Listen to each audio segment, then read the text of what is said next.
Hello, chat. Hello. You all are doing well. Hello. We are back. Let me see. There we go. There we are. So Optics will be here. Just a little late. Got some business to take care of, but we'll be here. But yeah, chat. I hope you're doing well. And if everyone is good and ready, we can hop on in. And thank you for the gift sub. Oh, hell yeah. Nice. Enjoy your emotes. I plan on making more at some point. I have sketches on my little sketchbook. I need to actually draw them digitally and refine them. Independent streamers. Yeah, if everyone's good and ready, we'll hop in with the recap. I know, Cove, you are probably very confused because it's a change of scene. It's definitely a change of scene. I am lost. Don't worry. Ponto just popping his head out of the backpack and he's going, oh, this place is different. Exactly. All right. So, let me find his art. You all see by the fire is Winston Oaklaw with his tome. Welcome back. Let's delve in, shall we? Last time, the party left from Sweek and began to make their way towards the Maw of Harthal to begin their descent into the Geridian Fold. Along the way, the group ran into an astral chimera, a creature of tiger, boar, and cobra traits. The chimera introduced himself as Alder, and he had been attacked by an orc looking to sell his pelts and parts for coin. The party helped Alder recover a little, and the orc in question returned. A man named Andreas, who the party was able to talk down from attacking any further, and paid him off with some gold to leave Alder alone and be on his way. The party invited Alder along with them down to the fold, as he could show them the way down. The group could get him some food. The party descended down the Maw of Harthal, and after their long and jarring fall, the group took a break, and Barney did some cooking, using some ingredients from the food rune. Barney cooked up a bull, which Alder and the group found to be quite delicious, and the group pressed on, crossing another perilous stone bridge, and heading into an ancient temple. In the temple, the group came across an abyss worm projecting her egg. The party was able to de-escalate any hostility or tension, and the worm told the group that there were attackers currently going after the place she and others of her kind called home, and that they seemed to mind control some of them, and the one she laid the egg with as well. The party agreed to assist the worm and try and stop the attackers, and the group was taken a bit closer to the ongoing chaos, making their way there, hoping to put an end to it. And that's where we pick up. I can't wait to see what they get up to this time.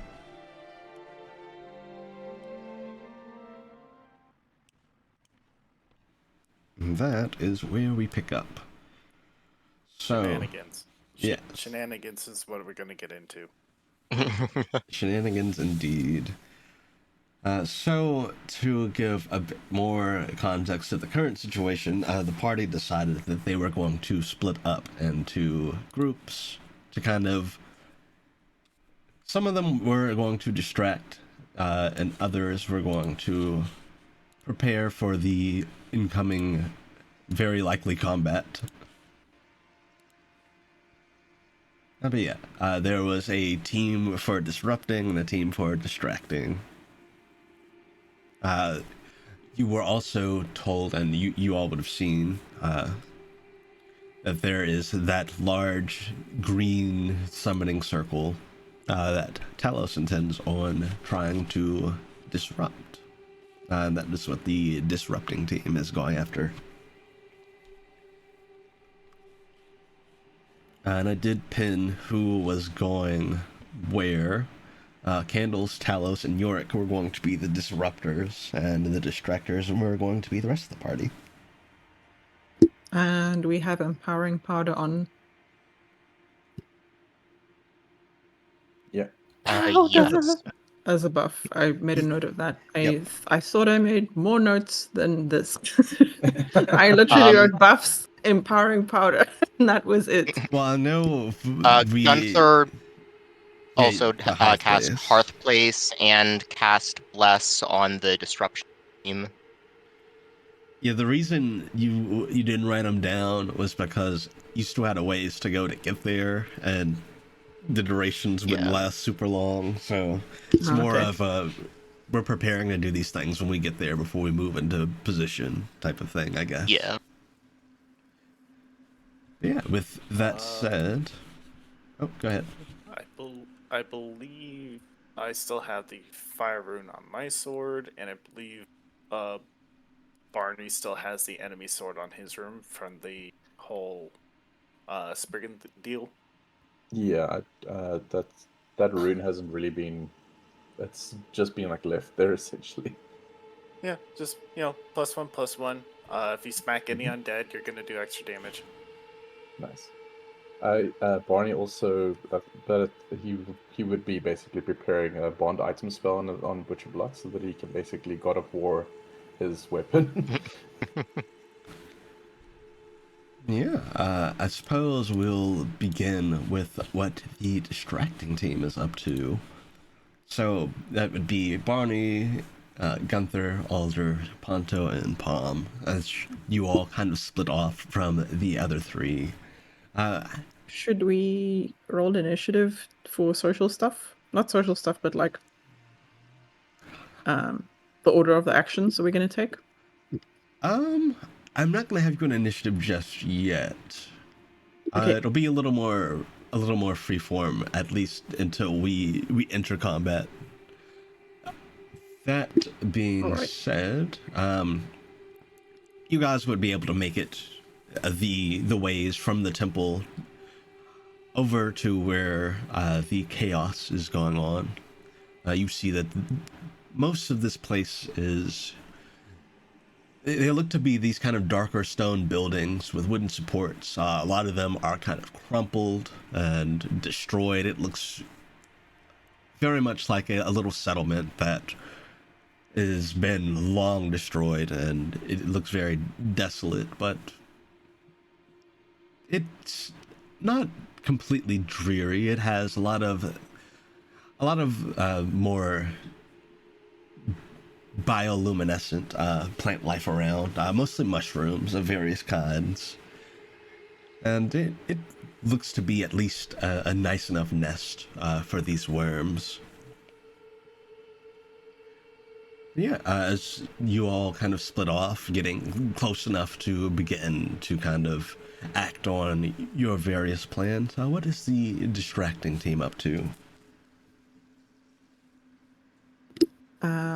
I would like to, when everyone is in position, awaken the Chronicle of the Devouring Wave.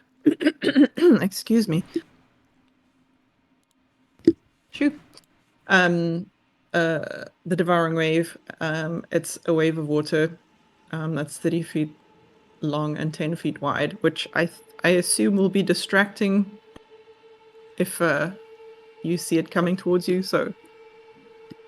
Okay, so are you just kind of firing it towards these robed figures and the worms that are under their control? Most of them seem to be kind of around where that circle is. There are a few kind of further out. Because I was gonna ask you to remind me what the other team was doing, but then I remembered you said that there's like a sigil thing. Yeah, they're going to disrupt that sigil. So probably away from the sigil, but just kind of trying to draw their attention. Yeah, are they kind of sort of intermingled allies and enemies, or are the enemies kind of more grouped together? So as for the other worms, at least all the ones you see here seem to be those under their control. You can see they kind of have that same magical glow to their eyes, that same kind of greenish color. As far as the other worms, make me a perception check. Okay. Sorry, that's my orb. I should put it on silent. Perception. That's a 10 on the dice. 16. Okay, so looking around for where the non-mind controlled worms might be, you do see that pretty far out, kind of towards the west. You can see that there are two of them that are kind of watching, as they're kind of watching, noticing you all kind of approaching, and they're trying to kind of gauge what's going on, but they don't seem to be like they're gonna hop into action necessarily. They seem more like they're trying to preserve themselves and any eggs that they might have. Okay. So I think Palm will watch for when, because I'm assuming we're kind of flanking around them in a hidden kind of way. Yeah. So once the team that is going to disrupt is in place, I guess maybe they'll nod to each other and she will awaken the Chronicle of the Devouring Wave. All right. So you awaken this chronicle, and this wave begins to form before it kind of shoots off in this direction to draw their attention. Let me see here.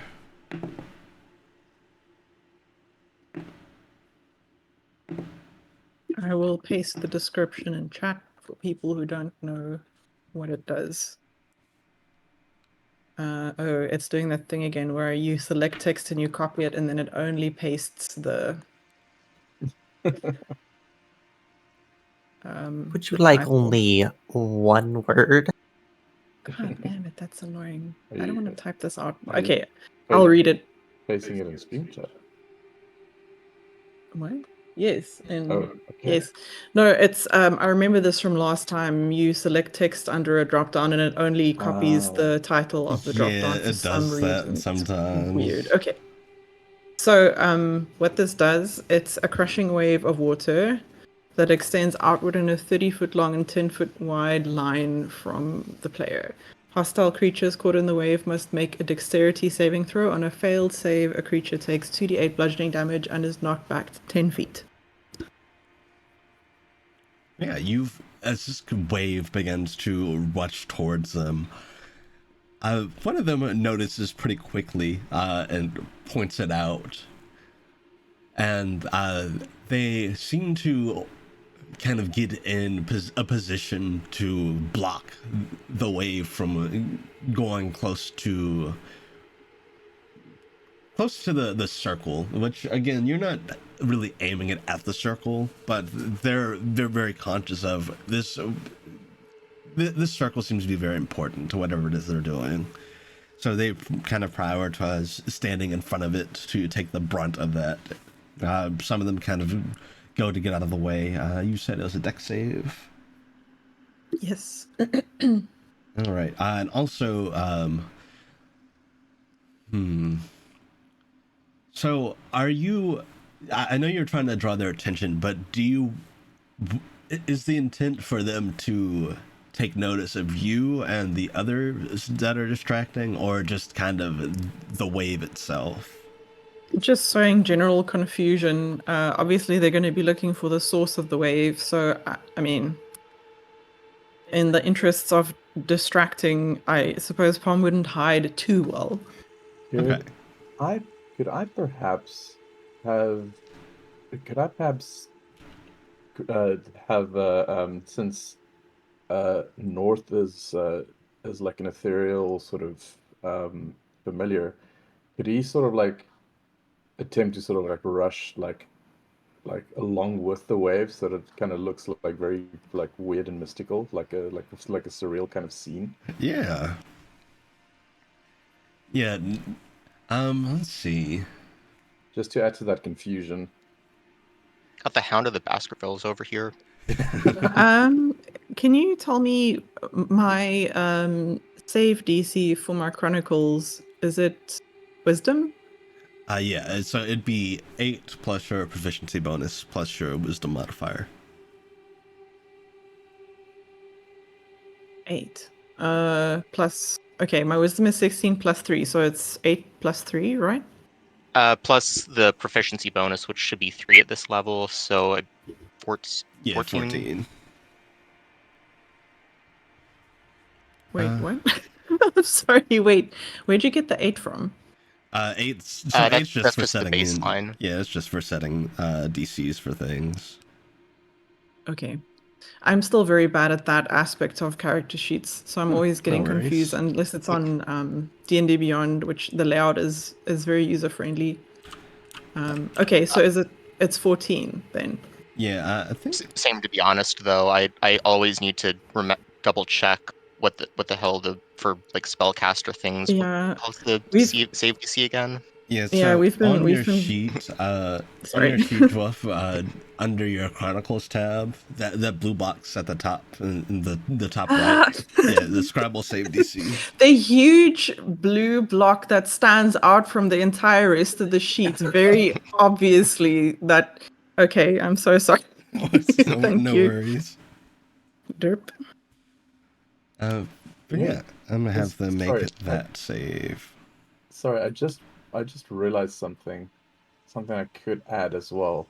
I can probably cast Druidcraft to go along with the wave as a cantrip. I can basically create like a tiny harmless sensory effect that it's just like whispering to the spirits of nature. You create one of the following effects of range. So I can do falling leaves, a puff of wind, snuff out lights, or I can make flowers bloom.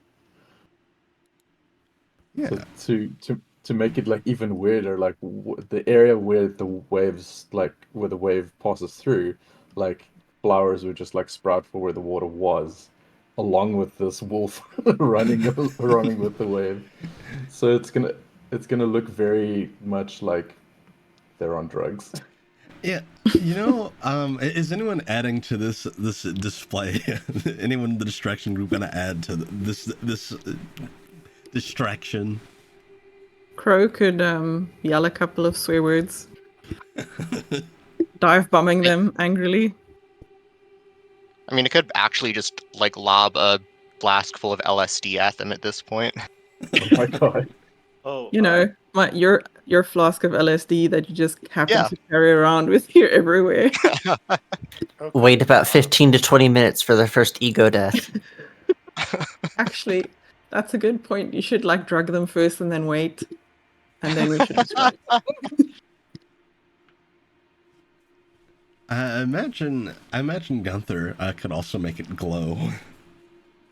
Oh yeah. Hell yeah. There's this giant wave with a spiritual wolf running inside of it, and flowers blooming in its wake. Kinda tight. It is pretty cool. Let's see. I'm gonna roll a little check. They are very enthralled by this. You can see that they are kind of, based on what you can see from where you're standing, like looking at their general expressions and demeanor, they are trying to piece together what this could possibly be. And One of them is absolutely bullshitting that he's heard all about this cryptid in this area.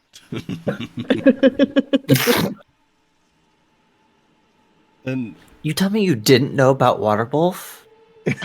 Let me hit you with I some was facts. on this forum, you see. as this is happening, what is the disruption team up to?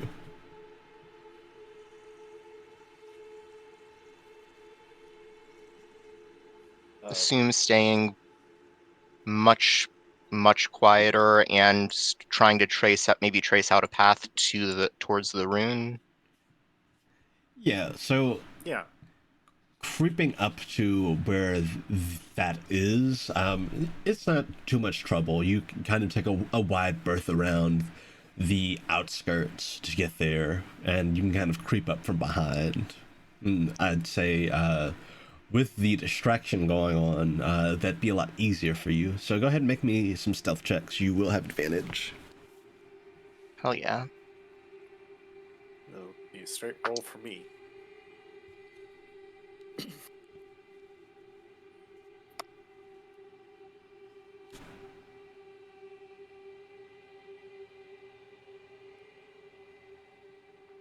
You guys got this. It's going to be a 24. And it's good Whoa. you had advantage. York needed the advantage.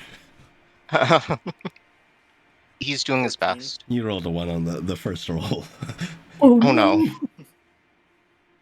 Right. He's The boy. too much of a big fluff ball. Yeah, he got a 15 though. He's fine. Nice. And what did both of you I get? got a 14. 14. I have loud armor, so that's probably the best I'm gonna get. Fair enough. What did Candles get?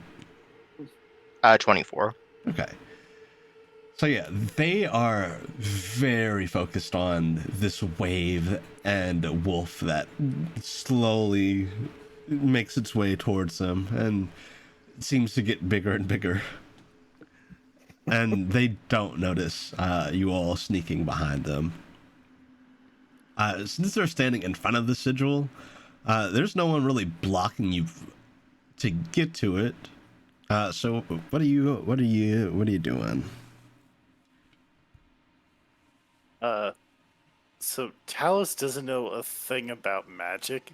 He's just knows about runes, so he's trying to he's looking into his mind coliseum to see if he can figure out all right, so magic and stuff all supposed to come from runes. So how can I use my rune knowledge to he's trying to figure out what should I scratch out to stop this thing. Yeah, make me an Arcana check. All right. Big money, big money, big money.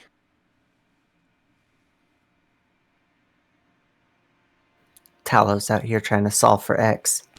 It's the math lady meme. I'm a lucky Yeah. yes. Lucky it. Come on. You'll probably use that empowering powder as well. Is That's that- just for I damage. think that's just attack rolls or damage. Yeah. Use the runes, So, Talos. Use the runes. I only got a 13. The runes. So looking at this circle, it looks very confusing. You are able to at least ascertain that this is written in Abyssal. You're able to figure that much out, but it is very confusing. However, you do see that there are certain breaks. For the most part, it looks to be kind of this star shape in the center, and it has this abyssal writing along the edges of it. And you would be able to kind of figure out that while messing with the star wouldn't necessarily do anything, messing with the writing on the edge of it would. But not exactly the effect that what kind of effect that messing would entail. Yeah, you're not sure how it would affect it. You just know that it wouldn't get the intended effect, whatever that is. He's gonna lean over to Candles and York and either of you read Abyssal? No. No, I don't really recognize that. Really? I'm also surprised that Candles does not know Abyssal. She actually only knows common and undercommon. Oh wow. That's not common at all. All right. So I think because this is different than when we had a rune that I had to, like alter. Um. So I think if I scratch between those places with my sword, I might change the effect, but I don't know what the effect will be. I guess I could try to see if I could figure it out. See what kind of magic the circle is. All right. I'm pretty tanky, so I'll go up and I'll start working on it. Just keep yourself hidden, and if there's like something weird, or if I'm about to like I don't know, cause the end of the world, just yell at me. Okay. Yorick will kind of begin to focus in on his magic and see if he can figure out what the circle's for. And Oz will just like tippy toe towards the circle. Yeah, so Talos, as you start to make your way towards the circle, you also see the distraction that is going by these very confused folk. They're just kind of looking on. You can hear them kind of whispering to themselves, "What is that?" And they're just very enthralled by whatever this is. Even the worms that are under their control seem to kind of look over and just kind of watch. Let's see. So, yo. Hello. Hey, Gunther. You didn't miss too terribly much. Distraction group sent out. So Palm used her chronicle to send a wave out. North is kind of running alongside the wave, and the wave is leaving behind blooming flowers with Barney's druid craft. And I imagine nice. Gunther would be able to kind of make it glow a bit if that's something you wanted to do. Yeah, I'll do that. And the distraction group is snuck around behind the sigil and is getting ready to potentially disrupt it. But yeah, you didn't miss too much. Awesome. So let me get logged in here to Owlbear. I'll be ready. Yeah, Talos, you are able to sneak up to the circle, and you can see now that you're a bit closer. It feels... the circle itself feels very odd. It's like, as you kind of stand around it, the air around it seems to be more thin. It seems to be very cold, and something about it just feels very off. Then Yorick, he kind of points a finger over at you and casts a message. I think this is... It's definitely some kind of enchantment magic. I do know that much. But also it's conjuration, so I think that they might be summoning something and having it under the control with the magic. Okay, so if I scratch this out, it might summon something that may or may not be under their control. Maybe. I don't know if that's So better or worse. So I might make this everyone's problem. Maybe.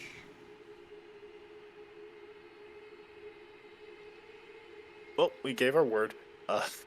He's gonna try to start scratching those points with his sword. So as you go to do that, there's a bit of resistance, but you are able to kind of scratch them out. In fact, as you do, those words kind of levitate above the ground in kind of this flowy light as they fade away, as they're scratched out. And you see the circle go from the more bright, it's still this really like kind of sickly green color, but it goes from being more bright and giving off a lot more of a glow to being a bit more dim. All right. He's just gonna like see if he can like go around to the different points and just like repeat the process and hope for the best. I think this is the one time he's like considering praying to someone. Oh no.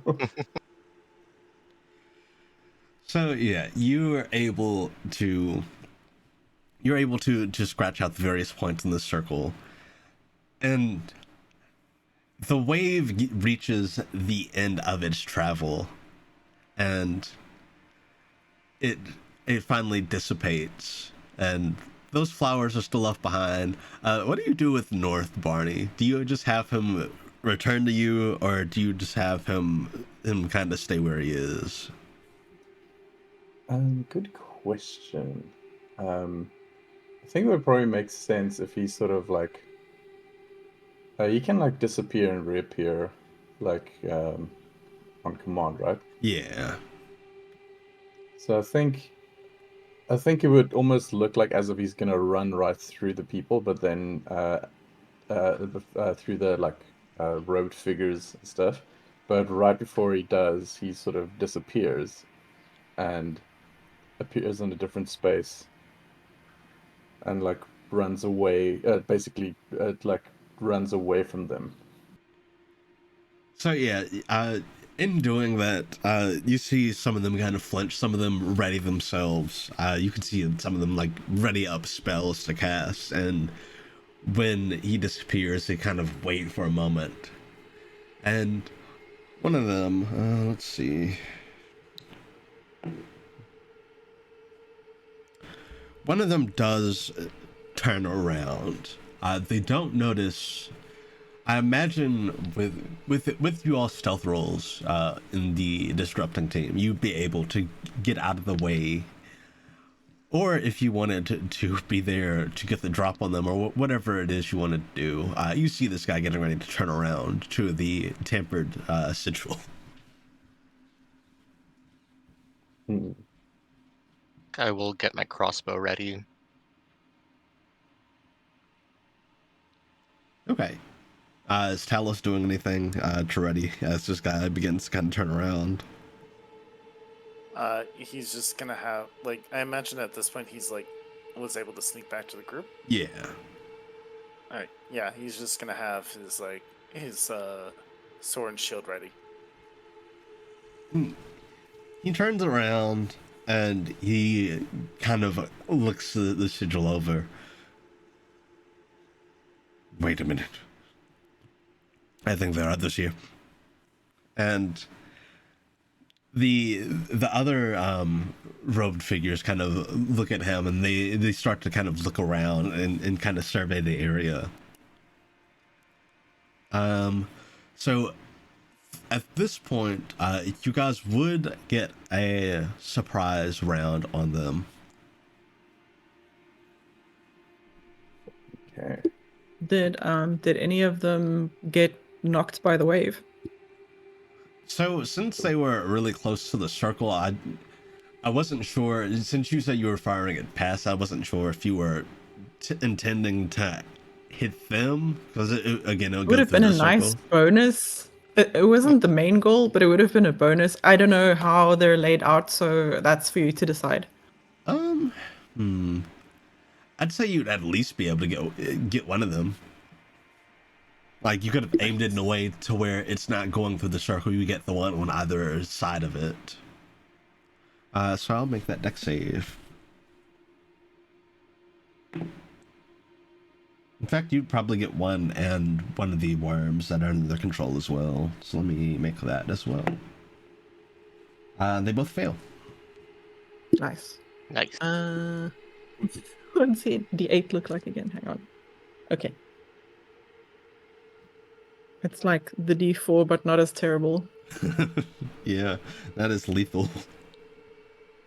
That would be a total of 11, and they're knocked back 10 feet. Yeah, so this wave, when it was initially coming down, those would be the two that kind of flinched as it was getting closer to them, and before they could so much as act to get out of the way, they're struck by it and knocked back. Let me do that. So kind of getting a gauge to how many of them there are, there appears to be three of the three of the worms, and there are 5 of these robed individuals. Let me see here. And just making sure, are the worms on their side, or are they being captured right now? They are under their control at the moment. You can see they kind of have that same light as the circle that's on the ground. Okay. Let's see. So there's 1, 2, 3, 4, and 5. And you dealt some damage to those 2. All right. So, again, you guys get your surprise round against them. Before we hop into that, I'll get your initiatives and stuff. And I'm gonna switch this over and lay out the map for us.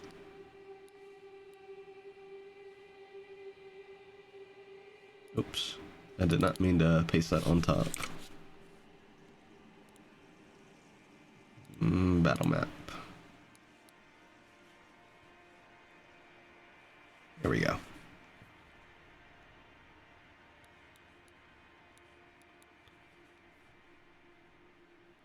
Alright, let me get everyone's tokens.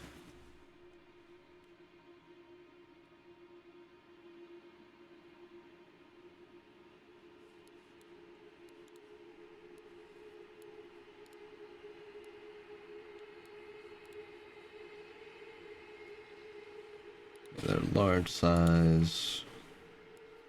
There are 3 of them.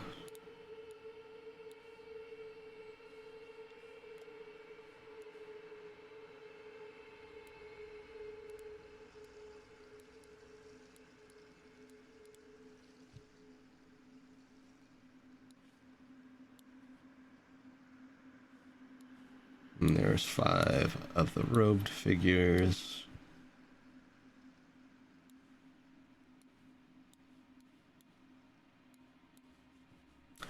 Distraction team, you kind of be back here. All right. Let me get the others. There's Talos. Stealthy Talos, just like erasing the runes between all of those people. This colossal man. I imagine the sound is like the cartoon polishing noise. Yeah. I was just on his tiptoes. Well, tip paws or tip beans. I don't know what lines have. Tippy beans. Yeah. It's just jingle, jingle, jingle, jingle, jingle, jingle. I think it's probably at this point where Barney will probably release Ponto from the bag. You gotta put Ponto up here. Ponto's down here. Unleash the That's the Ponto Ponto. Ponto just kind of crawls out of the bag and just big stretch. Oh, You know, Barney will put his hand over his mouth and just like gesture and say, "Shh." Ponto doesn't need any Ponto context to cause Ponto chaos. is going to speak into your head and is simply going to ask, "Are we killing these people?" Barney will say, "Yes." Wow, just jump right Say to it. less. Oh yeah, I should just to make sure. Are any of these guys Andreas? They are not. No, none of them appear to be Okay. Andreas. Okay, so it's Yeah. not that All right. cool. So we're not killing him. So we're not killing him yet. Well, come on now. I will give Talos this. He did say that we we should be honorable. So, I mean, we should spare him. All right. Yeah, but that was then. This is now. Yeah, it was then, aka earlier today. Yeah, we spared him for the Chimera, not for these abyss worms. Like, I don't know. in fairness, Yeah. like that would be a separate issue. Yeah, true. It's true. Various Fairno was good for him. And also that'd be a case of no second chances for this guy, if that were the case.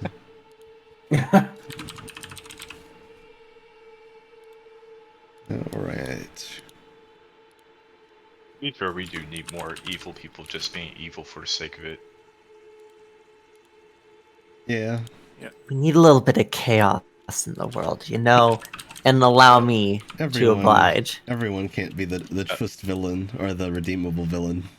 Some of them are just villain. No sad backstory. No, like, give us more Jack Horner and less the others. Everyone else. Just Disney villains. Just Bellwether. There's probably like Hans from Frozen. I can't think of any. That villain from Incredibles 2. Oh, the Strainslaver? Yeah, which I mean, spoilers for anyone who hasn't watched Incredibles 2, but like, I guess the twist villain was still evil, but Evil. I don't remember. Weird. There's so much about Incredibles 2 I don't remember. The first movie was so much more memorable. It kind of happened. Yeah. See, I kind of feel the same way about Finding Dory. Like, I've favorite. still not seen Finding Dory. I forgot Finding Dory exists. You're not missing much. It's alright, but yeah. Y'all in the chat here for this Disney bashing? I mean, they'll be fine. You know. They're gonna get demonetized. They have money. They're good. They do. Yeah, like, and besides, it's not all Pixar movies. I mean, Turning Red and Soul are good. I still have not seen Soul. I have not seen either of those. Me either. Turning Red is a lot of fun. I thoroughly it's very enjoyed it. cute. Yeah, Yes. that's a Nice. good movie. Yeah. Luca was good, and then Onward was okay too. So I really liked Onward. It was very sweet. yeah. Well, that's. I want to see Onward. I heard Onward was pretty good. I went in with zero expectations, and Yeah, it was a same. really fun watch. Yeah. Highly recommend it too. Sorry, didn't mean to interrupt you. Yeah, Onward sounds like it'd be a good watch.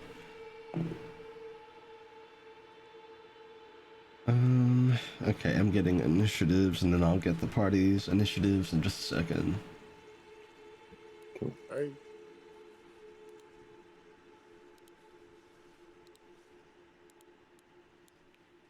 Which, I mean, depending on how the So I was surprise round goes, I might not need to give all these enemies an initiative. It's very possible that you kill any number of them before they get to act. But that's when the second phase kicks in. Maybe, maybe not. We'll see. Well, Yeah, that's when the rest of the poachers show up. The more the It's like merrier. it's like the Abyss Watchers in Dark Souls 3. All of them just like kind of like die and then power up one. Yeah, that was such a good fight. it is a very good I fight. enjoyed it. Honestly, it might be the thought it best was of the Lord of Cinders fights. Yeah. The fight that really frustrated me from Dark Souls 3 was the Aldrich fight. The arrows are annoying. He's super annoying. The only fight I think I struggled with in Dark Souls 3 was Nameless King, but that was because of the camera. There's no depth perception in the cloud dimension. Yeah, I opted not to fight the Nameless King because I've seen a streamer like try and fail like numerous times, and I was like, yeah, no, I'm gonna pass. That is fair and valid. A fight I also really struggled with was the Pontiff Sullivan fight. That was just really hard. It's a very good fight. Yeah. He should have been like if you actually look at the lore, he should have been like an end boss. He should have, yeah. Like you kind of like you fight him like really quite early, I guess. Like technically, if you don't grind. There's a really good Dark Souls 3 mod that makes him an in-game boss as part of the mod. It changes a lot of things, but he ends up being an in-game boss. And there's 2 different versions of him. It's really good. The mod's called Convergence. Okay. I did the thing I do with every game I play. Is like I'm gonna take a little break, and then I never get back to it. Hey, that's currently me with Baldur's Gate 3. That's currently me with Elden Ring. Like I'm like on the gargoyles fight, and I just couldn't. And I was like, you know what? I'm gonna take a break. Me too. Actually, I just did that with Elden Ring. Yeah. I struggle with when there's like more than one boss on the screen. That's like ADHD brain goes, shit. I struggled for a long time with the what was it? The Draconic the Tree Sentinel.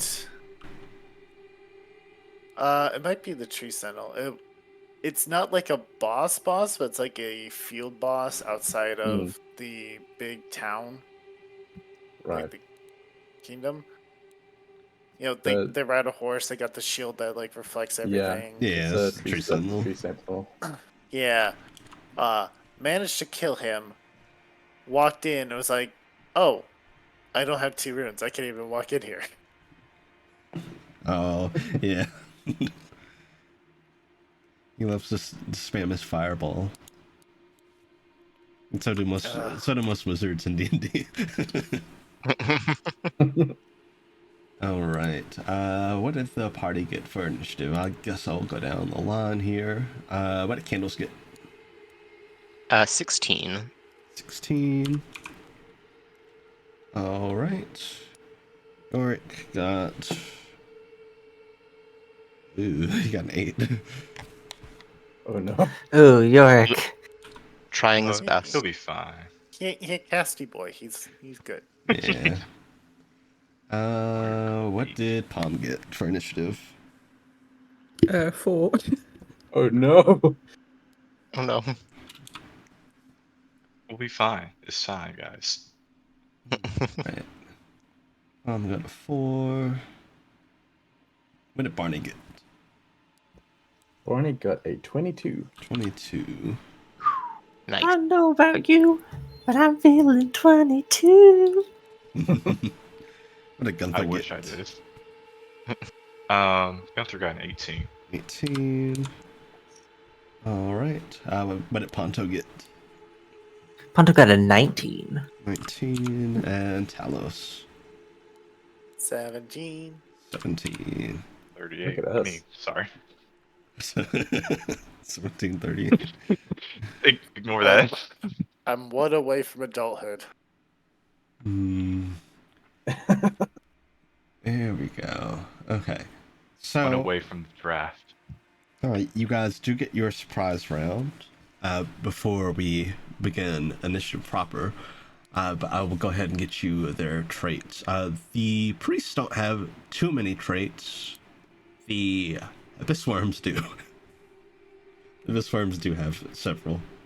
Let me make sure you didn't get these traits in the past, because these might be familiar, some of these. Because if you did get them in the past, you would just get them. You wouldn't have to scan for them. Also, this is for the party, but have we decided on, like, for the worms, are we killing them or just trying trying to spare them. I mean, it would probably make sense to sort of get them out of their like rolled state, right? Yeah. Okay, just want to make maybe sure. maybe if the priests that are here are the ones controlling them, then killing the priests will free them, so we won't have to worry about it anyway. But yeah. Okay. I'm so glad we came to this consensus because Ponto is about to murder the priests. So I'm glad this topic was covered. I just want to make sure, continue. since I missed like the first 20 minutes or so just want to make sure we're like on the same page. Okay, they aren't traits you had, but I was trying to remember if these are traits I brought back for something else or not. They're not. The following traits. Okay, 1, 2, 3.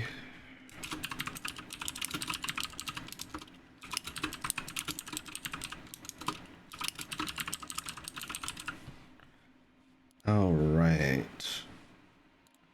Let me format these. Whoops. Alright, the Eldritch Priests have the following traits. They have Creeping Spells, Ward Thief, and Spellcasting. And then I'll get you the Abyss Worms traits. Abyss Worm. And speaking of which, assuming all goes well, Ponto, this might be something you can become at some point with your shaping. This is kind of like that moment. I don't know why, but this kind of reminds me of that moment from Teen Titans where like Beast Boy like turned into like that Pomeranian worm or something like that. And they're like, "How did you know you can do that?" And Beast Boy's like, "I didn't know I could do that." Yeah, basically. It's like 50% of Ponto's personality. I think they did something similar where like they were in hell and he found out he could shapeshift into demons. They were on Apocalypse. Oh, that's Not cool. Apocalypse. They're on a different planet. I can't remember what. I think it was Apocalypse. And he almost kind of semi-turned into a parademon. It's been so long since I've seen the original Teen Titans. Like, I haven't watched it since I was really young. The parademon thing long. isn't on the original Teen Titans. It's on Young Justice? Oh. No. It's on a different show. Do you think maybe it's like one of the movies? I think they've done like a couple movies for. I think so. Right. The Abyss Worms have Draconic Sentinel, Dark Frenzy, Lunge, Maw of the Underworld, Tail, and Abyssal Breath. Those sound fun. They're a little scary. But with that, we will hop in with you guys' surprise round. I'll get our combat music going. There we go. But yeah, up first for your surprise round, Barney. What I think instead of Barney going first, North will, because he did that whole thing where he like sort of ran through them, disappeared, and turned around, and he's gonna come back and do a. Let's see. Off. Just take a look at all the radio. So I guess he can get only get one of those priests. So I think he'll do a glacial breath on priest 1. All right. Let me move north up. It's a 15-foot cone. Like how far with that cone? It will only extend 15 feet. So you get two of them. So whether I'll you get wanted two to of them, get priest 1 or whether you want to get priest 2 or 5 would be up to you. I'll do 1 and 2. Okay. All So right. that is a dexterity saving throw. Let's I think it's on my spell save DC, right? Yeah. This one got a 16 and the other got a dirty 20. Yeah, so DC's 15, so I think they'll take Damn. half damage. See? Yeah, half as much on successful save, and that's going to be 4d6 cold damage. Which I will roll right now. Chilly.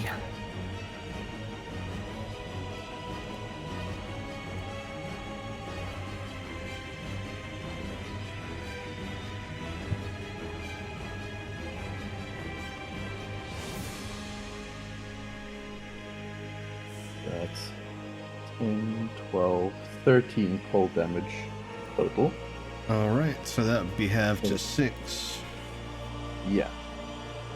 Okay. And then he's gonna like disappear again. All right. And then for Barney's actual turn, he'll how far can I throw my weapon?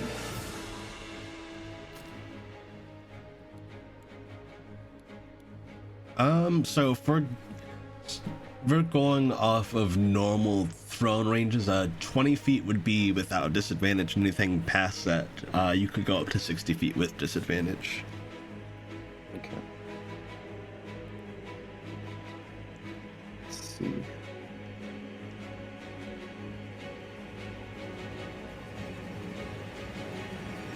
I think what he'll do is he'll move a little closer.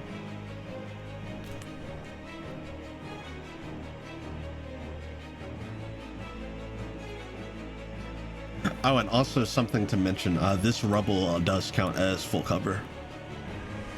Okay. So Barney can basically then stand on top of it, Yeah, you can get on top of it. and then he'll throw Butcher Block at for my first attack. He's got 2 attacks. For my first attack, he'll throw Butcher Block at Priest 3, and then the second one at Priest 4. All right. And since he's got bond item, it will return to his hand each time.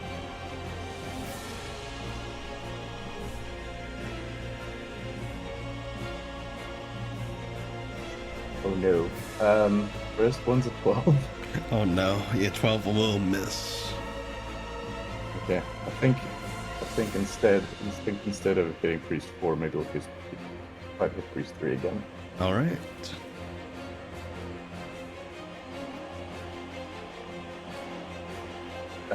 That is a 16. 16 hits. Alright. So that is 2d6 plus 6 plus 1.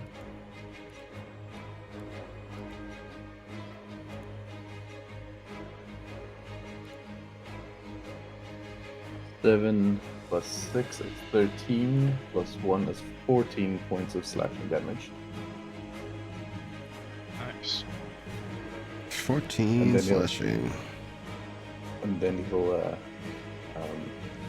And did that include the D6 from the powder? I'll include that now. Okay. Which is another Oh, yeah. force. So yeah. What's that? I also forgot, if you want to use that D6 from to add to your attack roll from the first one, you can too. I gave you guys half place. Yeah, that's Alright, true. so I can The first one might hit. Sorry add about that. So I can do another D4. A Okay, D6. another D6. Sorry. Yeah, D6 to the first attack roll to see if that would have hit. Okay. Yeah, I'll do that. 'Cause I think the first one was It was a 12. a 12, so that would be. So let's add a D6 to that. That's a 6, so that makes it 18. Yeah, that hit. Nice. So go ahead and roll that Hell damage yeah. as well. Alright. 2d6 plus 6. Thank you for reminding me about that, Saffron. Cool, thanks. Yeah. So So an additional 11 plus 1, 12. All right. And can I add empowering powder to this damage as well? Yep. Okay, cool. Plus 5, so 17 total. Very nice. And for my bonus action, he'll on one of those attacks, he'll it will be let's say crackle. All right. Crackle is a con save, right? That's correct. All right. The failed save target is charged with electricity for 1 minute until and takes 1d12 lightning damage. That Suffers no is additional a 13. That's a failure. That's a failure, yeah. So I get to roll a d12. Okay.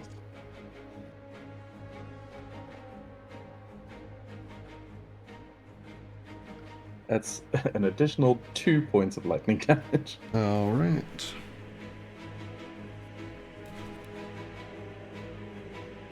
Yeah, you can see he's crackling with this lightning. And then he'll hop behind the rock. All right. Ponto.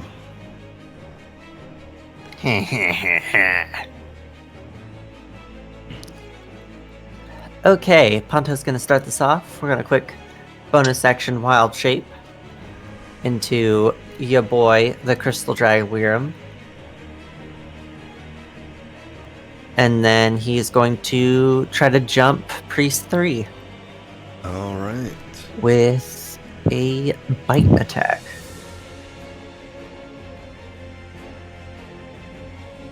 Let me actually roll my dice. That's not great. That is 13. 13 unfortunately misses. Ah, You can add, I think that you also have that same thing from... Yeah, you should also have the d6. Yeah. Yeah. well, then I shall add the d6.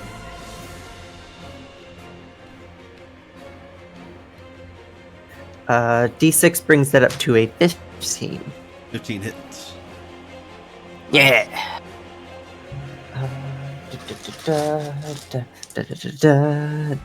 Where's my D10 at? There it is. Okay, 4, 8, and 1d6. 11 damage in total. Nice. Yeah, you run up to Priest 3 and bite down on him. 11 damage. Yeah, this priest... Munch. Definitely not expecting a smaller dragon to run up and bite him. You can see that in his eyes. Yeah. Expect the unexpected. Is Ponta doing anything else? Nope, that's my action, bonus action, and movement. I'm good to go. All right, Gunther. Cool. I guess I will also be running up here to this Priest 4. Give him a big old munch. Also, oh yeah, thanks, Barney. Thanks for reminding me. I will scan. It's because I forgot to scan. But yeah, let me go on and scan Maw of the Underworld.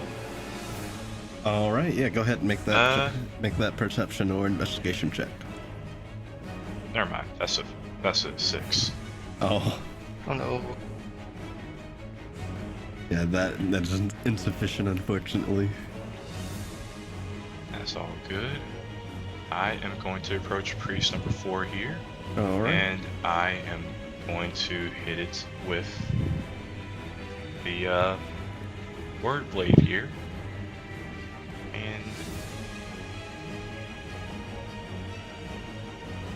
you know what? I'm going to try to hit it with Great Weapon Master here, so I'm going to take like a +3 instead of the +8. All right. That's a 16 to hit. 16 hits. let me roll the second extra attack here. That's a 13 to hit. 13 misses. Yeah. I don't think I gave myself the 1d6, so I'll just take that first one here. And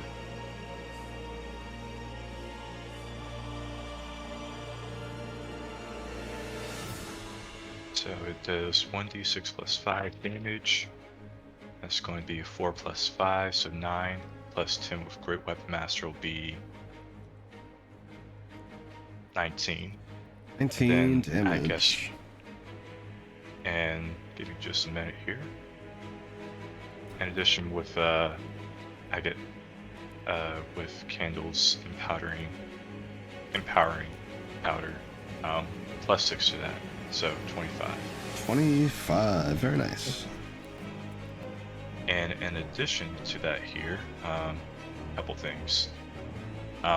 First is I'm first going to actually use a bonus action to do Searing Smite to him. So he will take an extra 1d6 fire damage. Gotcha. That's just going to be 2 more points. Let's And save on the the Searing start- Smite. Or is it a save?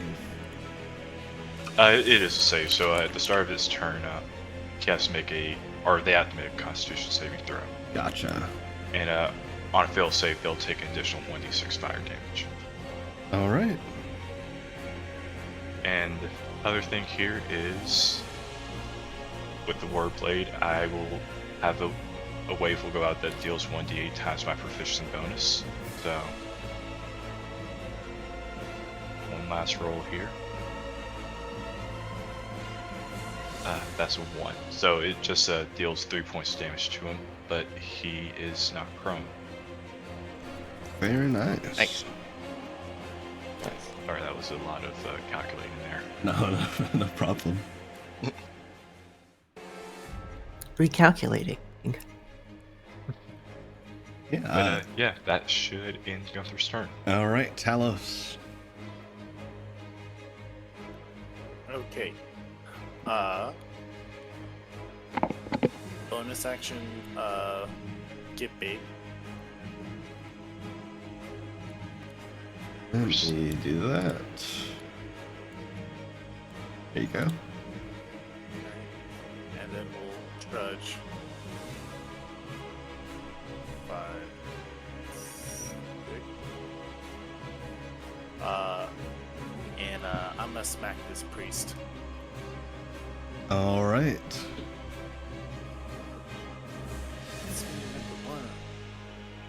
Yeah, as you kind of creep over, kind of shaking the ground as you're going, this priest looks over very quickly, not even noticing the three of you behind them.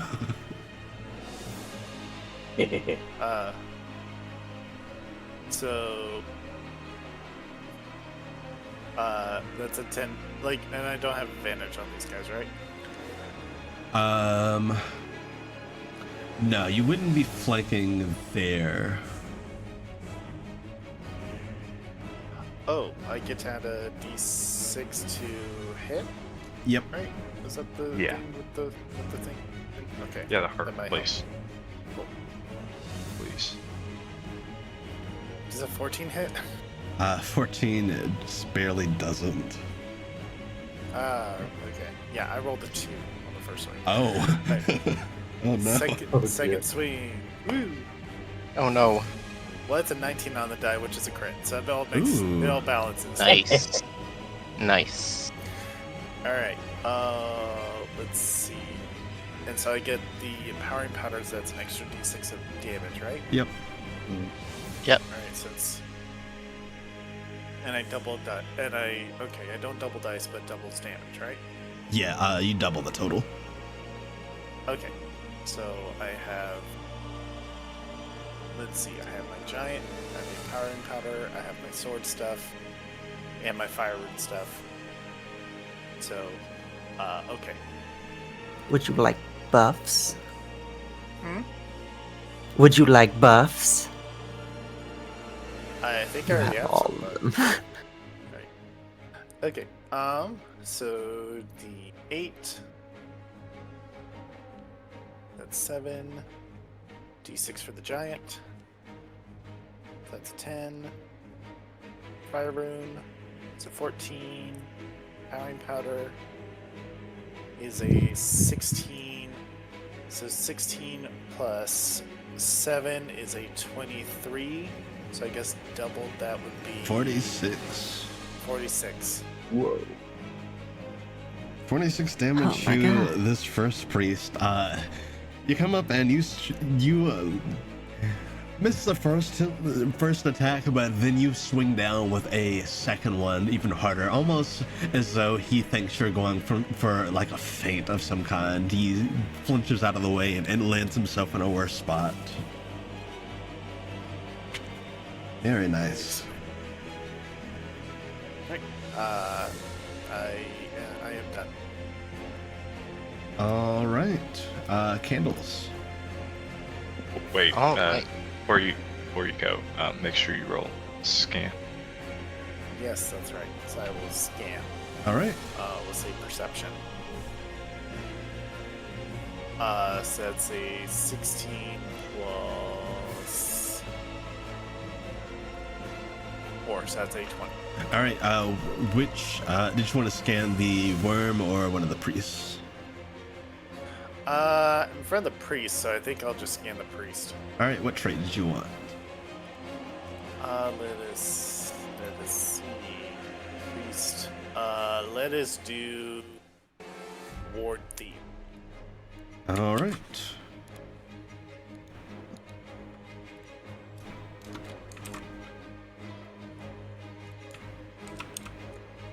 All right, Ward Thief. When the Eldritch Priest deals damage to a creature with temporary hit points, they gain equal number of temporary hit points to the target before damage is dealt. Oof. Right. Now I shall pass. All right. This candle's doing. All right.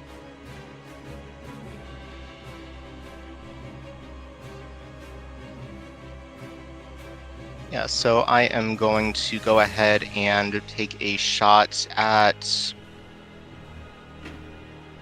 Let's just keep bullying Priest 1. Bully him!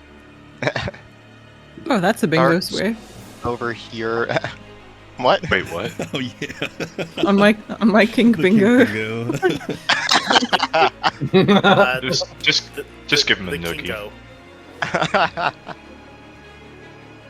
All right. Going to fire, and that is going to be a 17. 17 hits. Nice.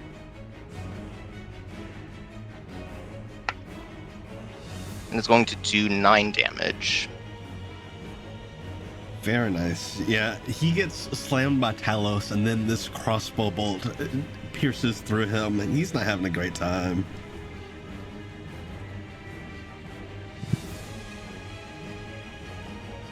All right. It just isn't the vibe for Damn, him sucks for today. him. It's not. This candle's doing anything else? She's going to scan. It's here. Ooh, that is a 17 on the dice. All right. Did you want to scan the priest or the worm? I think the worm for Maw of the Underworld. All right. So let me grab that for you. Let's see what that mouth can do. Literally. There we go. I can just hear Michael Scott coming up with his catchphrase. Alright, Maw of the Underworld is a melee weapon attack. It has a +8 to hit, 10-foot reach. It deals 3d6 plus 6 piercing damage. And if you are hit by it, you need to make a DC 17 con save, or you take an additional d12 necrotic damage and can't take reactions until the start of the worm's next turn. Ooh, Ouchie. That's nasty. very. Got a nasty mouth. Yeah, Candle's up to anything else? Just want to make sure. Can I continue to remain hidden since I had started hidden? Yeah, with you making kind of a ranged attack, and with how your stealth roll panned out, and with this also being the surprise round, yeah, you're still hidden. You kind of hide underneath the mushroom that you're by. Exactly. Yeah, that will be it then. All right, Alder is up. Alder is gonna move. That's fun for them because they also did notice the Chimera. Alder will move up, and he is going to use his shooting star attack on. He'll also attack Priest 1. Seeing everyone focus fire. I mean, I'm sure they like it. It's fine. If they do like it, it's a dream for them. That does hit. I guess he can die doing what he loves. Getting bullied. Yeah. And that is 19 radiant damage to Priest 1. Priest 1 is dead. That's a lot. Rip. So you watch Alder. He comes out from behind the rubble, and you see his stripes kind of glow, and he fires off what is essentially a shooting star from his mouth, and it hits Priest 1. And Priest 1 is just evaporated in a blast of light. Good attack. Let's see. It'll also help scan. I'm just gonna scan the worm. And that is just enough. Let's see what he gets you. 1, 2, 3, 4, 5. Alright, he will get you the Dark Frenzy trait from the worm.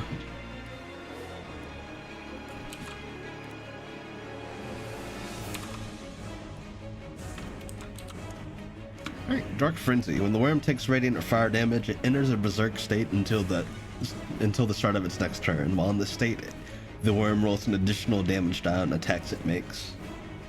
Ooh. That is really good to know now. Yeah. So Talos cannot attack them.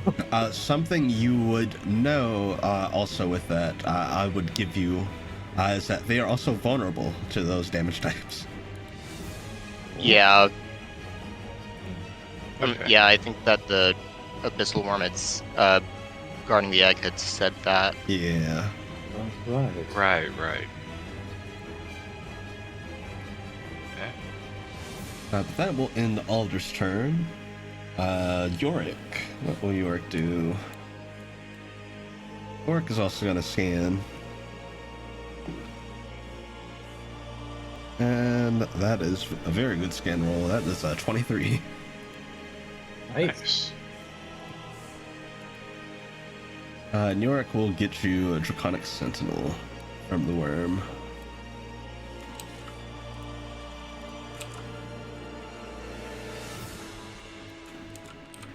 Alright, Draconic Sentinel. The worm has advantage on attacks of opportunity and tail attacks.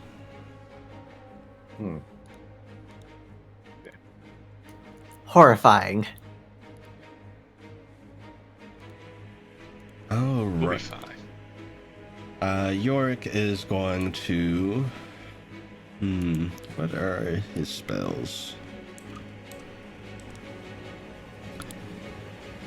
Yorick's probably going to stay behind cover. So it's probably a good idea for him. But he will... Let's see...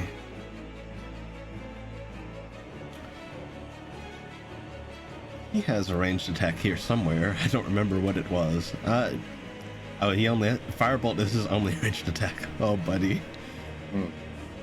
Yeah, he's going to Firebolt, and he's going to fire it at Priest 3. Hell yeah. And that hits. Nice. That is not a good damage roll, though. Oh no. Did Yorick get the empowering powder? Yes. There was enough for everyone except Candles herself. Gotcha. Okay, so that makes that a 6. He rolled a 1 and a 2 for his damage rolls on that. Oh no. But yeah, the empowering powder will bring that up to 6. 6 damage on Priest 3. Yeah, he fires his firebolt off at Priest 3, and Priest 3 and his fear of being bitten by the little dragon in front of him, it kind of flails, and the firebolt goes, it kind of grazes him. Okay. New York's gonna use his bonus action to summon his Spectral Glaive. That'll end his turn. Palm. Okay. So, I'm wondering if my Chronicle of the Siren Serenade would possibly compete with whatever mind control the worms are under. I would let you make a check for that. I would let you make an Arcana check. Since it's dealing with your Chronicles, I'll give you advantage on that. Thank you, because I just rolled a 6. Oh no. Oof. That's better. 16? So the 16, kind of getting a gauge on this magic they're under, it looks like it wouldn't necessarily be strong enough to compete with it, as this seems to be not necessarily a spell that they're under, but some kind of powerful magical effect. Okay. There goes plan A. Let's see. Let's do Chronicle of the Wrathful Skies.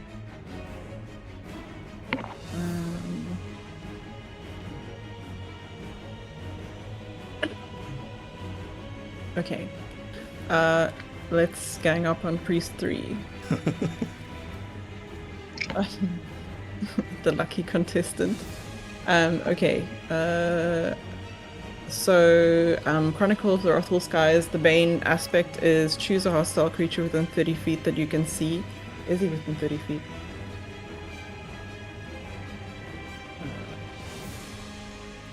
Yes. just 30 feet. Causing a rumbling cloud of lightning to manifest above it. Make a ranged attack against the target using your scribal attack modifier. On a hit, the target takes 2d10 lightning damage. If the target moves more than 5 feet before the start of your next turn, it takes an additional 1d10 lightning damage. Alright, yeah, go ahead and make that attack roll. 17 to hit. 17 hits. Nice. Okay, 2d10. That's a d10, yes. Well, that's a bit disappointing. That's 4 total. 4 damage. Yeah, I think static shock.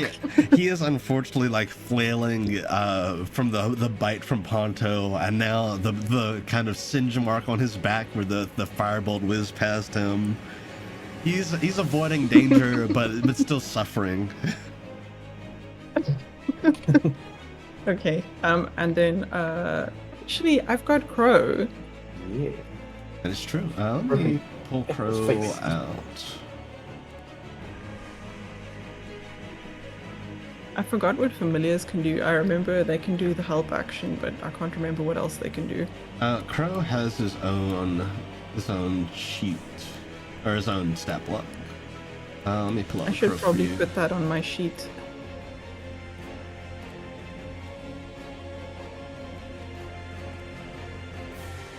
Thank you. But I would like to scan as well. All right, go for it. Let's see. What are we doing? Is it investigation or what? Investigation or perception. Okay. The one is considerably better than the other. So, 16? All right. Are you scanning the worm or one of the priests?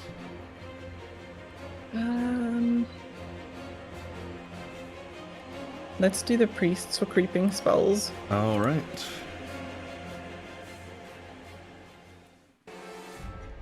There we go.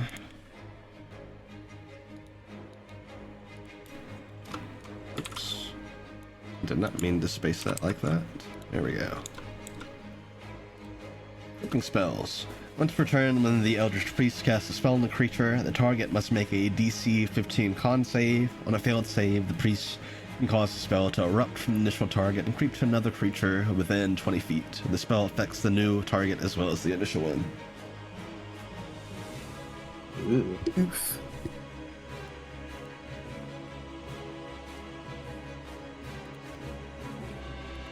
Yeah, is Palm doing anything else? I think that's all I can do besides move. Did you put Crow's? Yeah, Crow's Can you dead. Let me chat? add him to let me see if I can find it. I think I made a screenshot of it. I really should put that on my sheet. I don't know why I haven't yet. I copy pasted North's screenshot into my character sheet and made like a cat frame. Let's see. I'm not even sure how far back this was that I sent this. Oh no! If it's too much of an interruption, it's fine. I can just get Crow to give me advantage or something on the next round. Hold on, I found it. Ah. Had a search through Discord. Here's Crow.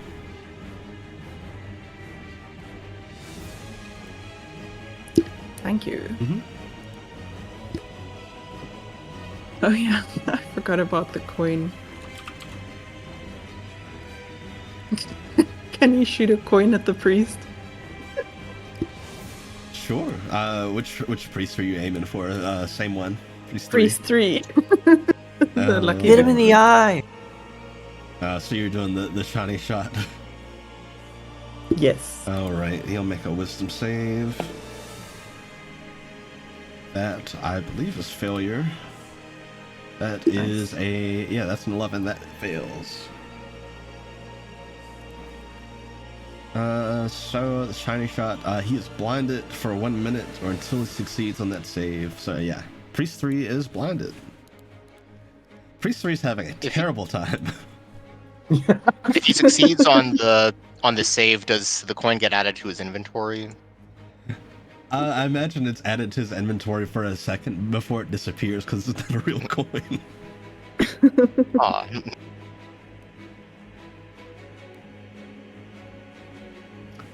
It's like Payday from Pokemon. Yeah, he is blinded. Let's see. So yeah, that'll end you guys' surprise round. Top of the first round. It's Priest 3's turn. He's blinded. He's not having a good time. What's he gonna do? What would Priest 3 do? It's a good question considering the agony he is in right now. If he moves, I think he gets zapped again. Yeah, he does. He takes the lightning damage if he moves. Yeah. Let me see. Let me check the specifics of the spell.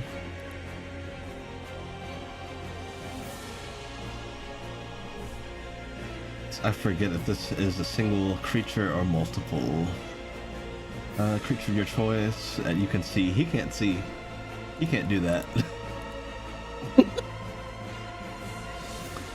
Messed with his Steve.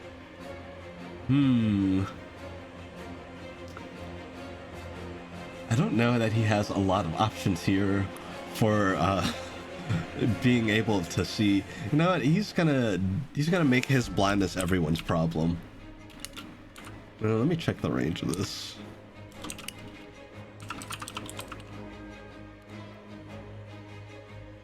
Dick move, TBH. Okay, he's gonna cast darkness. He's gonna make it everyone's problem. Darkness. All right, at least Ponto's problem, I guess. Oh no, it's not Ponto's problem. Ponto has blind sight. He thinks he's making it Ponto's problem.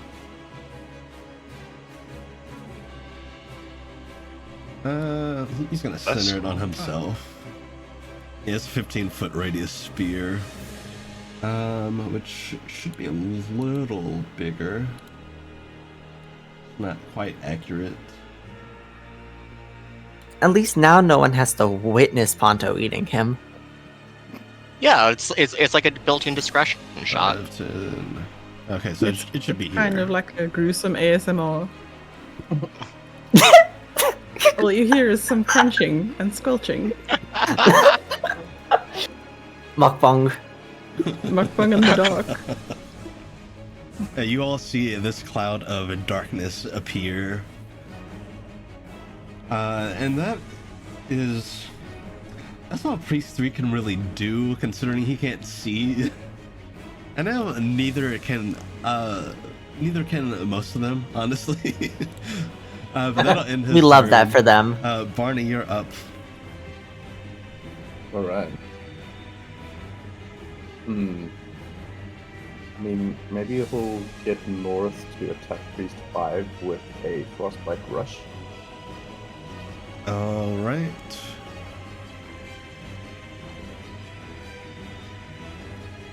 That is a natural 20. Ooh. Nice. So Nice. The 44 plus 3 just doubled. I need to get some d4s. Sec. Why are you so difficult to pick up?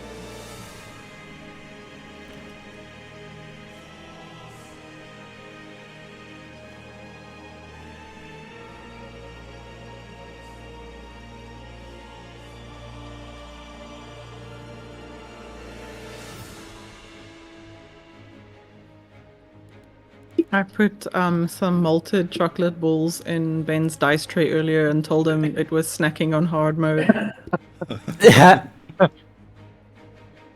So that's 5, 6, 8, plus 3, which is 12 points of damage, doubled up to 24. 24 points of damage. That's full damage, I believe. Yeah, Frostbite Rush. Very nice. Yeah, North rushes forward and lashes out at Priest 5, who seems to kind of be very concerned with the encroaching cloud of darkness, almost not noticing. Let's see if attacks in like complete darkness will be a disadvantage, right? Yeah. Unless you're able to see through magical darkness. I think I only have dark vision, so I don't think I would, unless if a beta mark wouldn't allow me to see some magical darkness, right? I don't believe so. Only my eyes glow in the dark.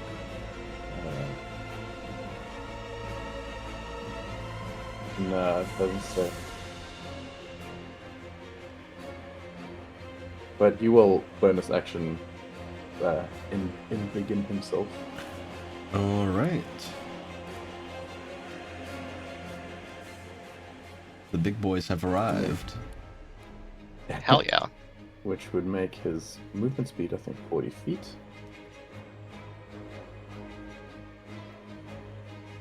Oh, there should be an extra 10 from the powder also. Ah, yes.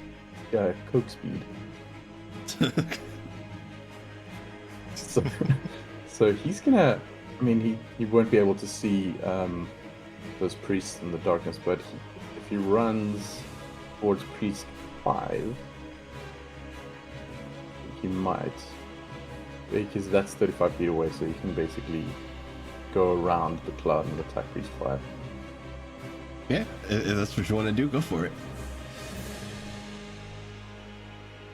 It'll be like there. And he's going to attack him twice. First butcher block. All right.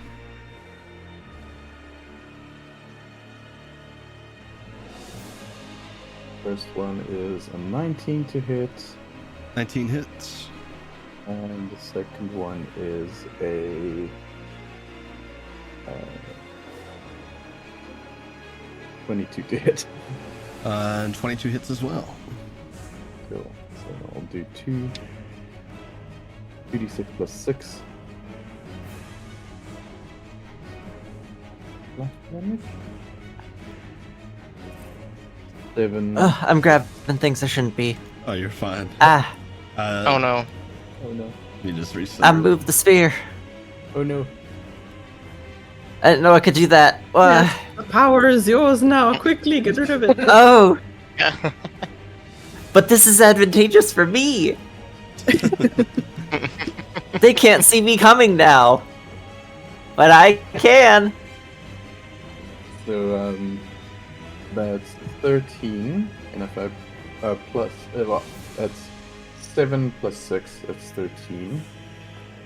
Plus empowering powder damage adds another 4, so that's 17 on the first attack. All right. Oh, I forget to plus 1, so 18 in total. 18. Add the rune. That's my first attack. Second attack is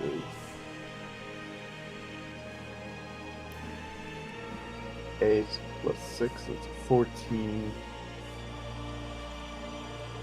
15 plus another d6. 16. That's total 16 points of damage. How do you want to kill this priest? He'll, he's gonna. I mean, he's large, so basically he's gonna like grab him, throw him up into the air, and just like slash him like twice, like in an X pattern. Hey. Yeah, you absolutely cut through this priest, leaving that X pattern on his back. He's dead. Very nice. And then I'll use my gift to cast Alacrity, and I'm gonna try to attack Priest 4 with disadvantage. Alrighty.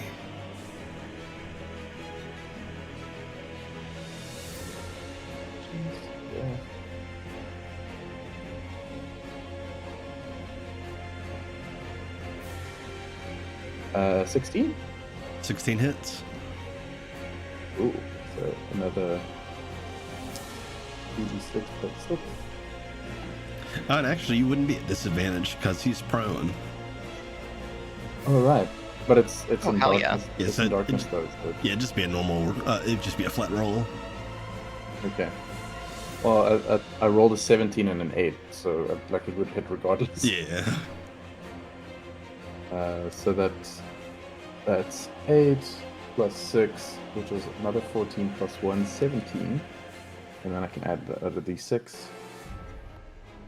which is another 1. All right, 18 damage. 19. 19. Very nice. And then I think I'll, because we're going to do it last round, I'll scan. Do a scan. Maybe I'm one of the worms. All right.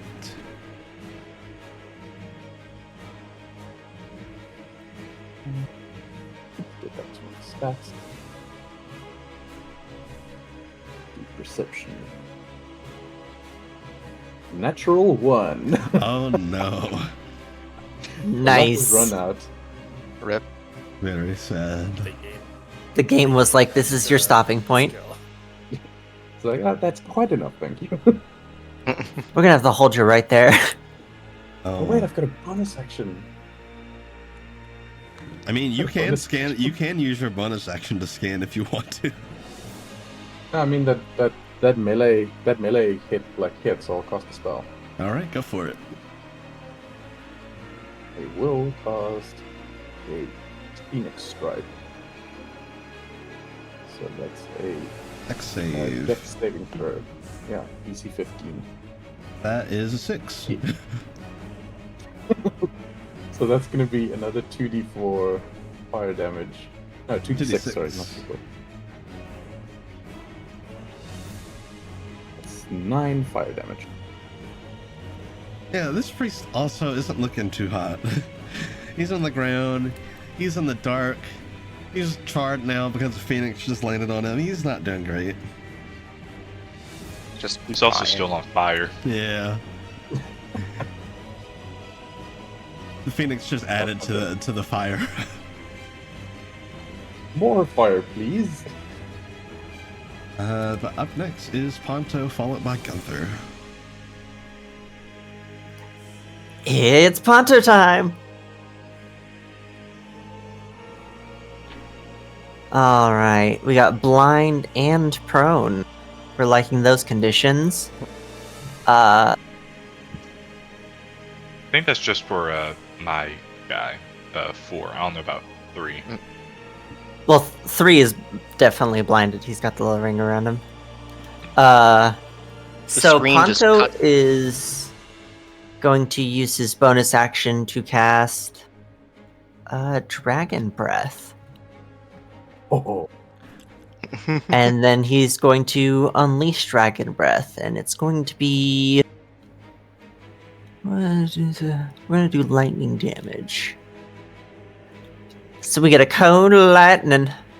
Alright, so... I need a dex save. Dex save.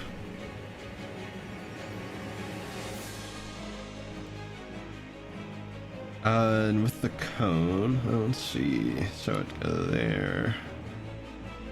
Would I need to make a dex save? Yeah, so you could choose, you pick your poison on hitting both 3 and 4 or 3 and 2.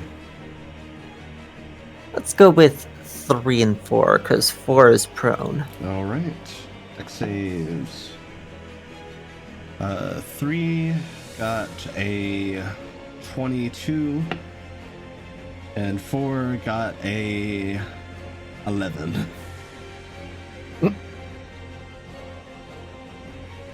What did the first one get? 22. 22. So he survived. Okay, so let me get my dice. Would it be at disadvantage for them because they're blinded? I forget if blinded is disadvantage on dex saves. So now restrained is. Blinded. Attack rolls.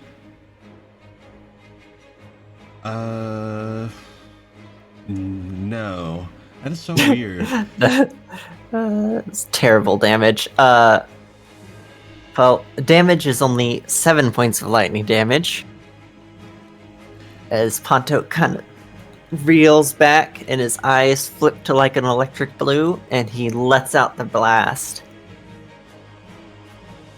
Imagine Ponto like has the hiccups, and it's just this short burst. Boom! All right, 7 Oops. lightning. Is it an all or nothing type of thing, or does Half you damage save take on a fail. Okay. On a success, it's half damage. Full damage on fail. Okay. Actually, that is enough to kill Priest 4. Hey yo! Cool. So yeah, this jolt of lightning essentially fries him. He is already burning. That's just enough to finish the job. Priest 4 is dead as well. Their numbers Hitters are are making thinning all very this quickly. easy. And Ponto is gonna hang out next to Priest 3. All right, And that'll be my turn. Gunther, followed by roll Talos. scan. Oh, right, scan. Oh yeah, go for it.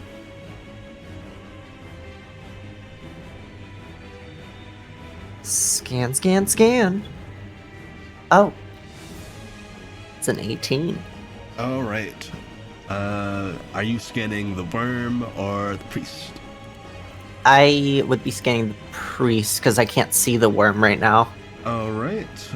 So that will get you their spellcasting. The priests are 9th level spellcasters, and charisma is their spellcasting ability. Well, you can't be very charismatic when you're dead. Let's go. That is very true. Some people are arguably more charismatic when they're dead. That is also true. Stares at the dude with the sword in his stomach. Alright, let me do that. That'll be my turn. Very nice. I'm on first roll scan. Ah, dang, that is a 5. Oh no. Oh dear. That's alright. I was going to ask though, since Priest 4 took damage, do they roll a Constitution saving throw for the darkness? Oh, that's a good point. Yeah, true. Priest 3 would have to make his con save.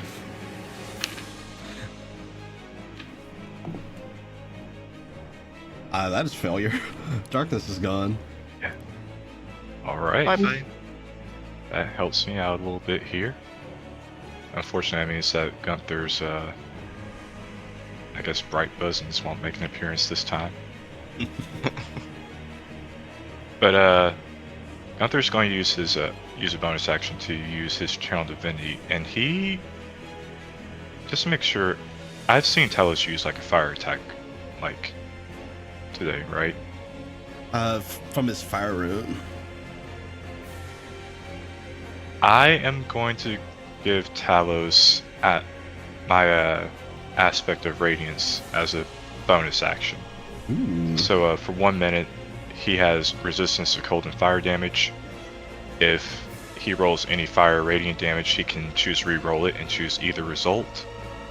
And then whenever the target takes damage or fails a saving throw, if the source is within 60 feet of it, the source takes 1d6 fire damage and 1d6 radiant damage.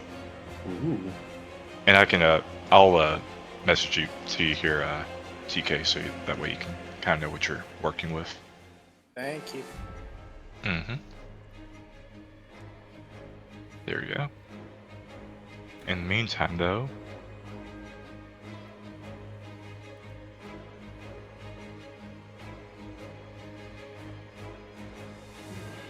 And Oath of Warmth was a lot of fun to write. I guess you know what, let's go and see if I can finish off Priest 4 here. Alright. I'll go and use Great Weapon Master here, and let's see how this goes. Well, that is nat 1, so Oh, that no. is good. I'm flanking. Yeah, he's blinded and flanking, so you do have advantage if you didn't roll that with advantage.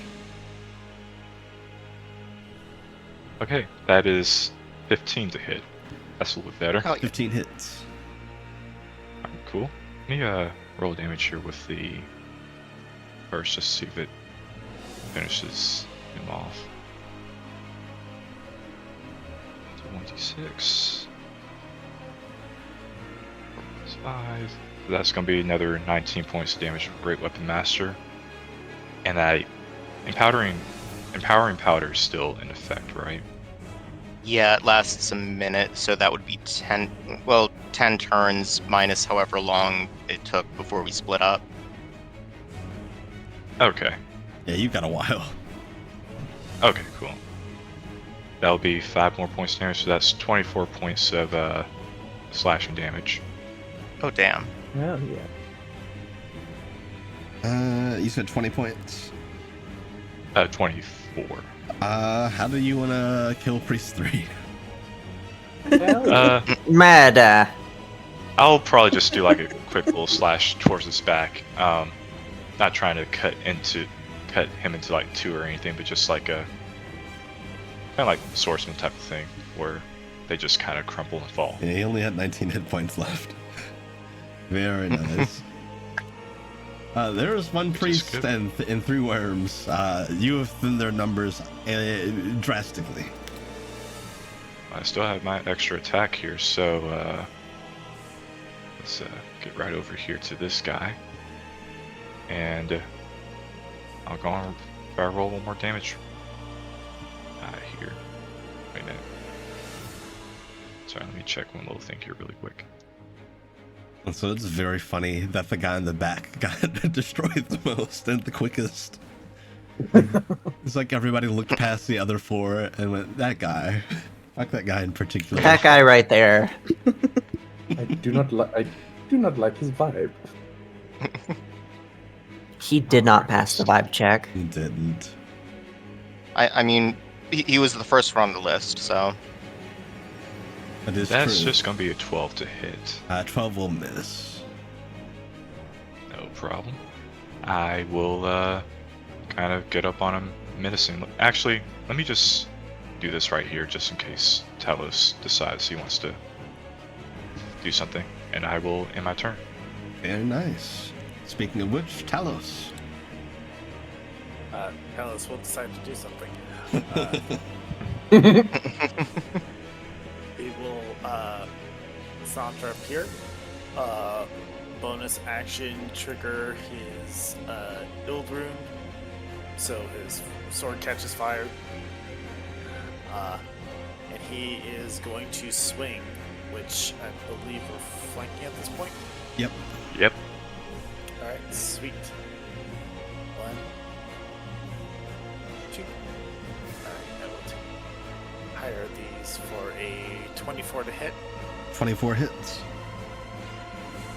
Alright, I'm gonna add some things. So we're gonna add a maneuver trip attack, and we will do all the damage things. So let's see. First, that's 5 attack, 7, powering powder, 10, giant strength, 11, and then T4 for the fire. So it's 11. I'm gonna choose. Remember, if you want to, you can re-roll the fire if you want. Yeah, so that was a 2 and a 3. Oh, sorry. 1 and a 4.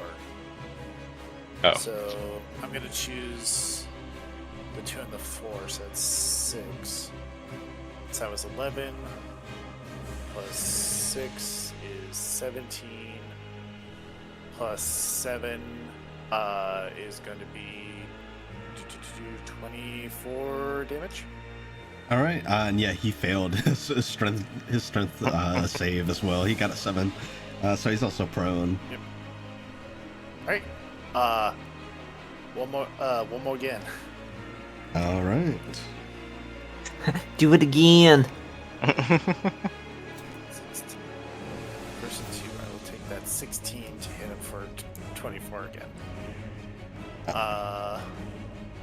Let's see. I will add.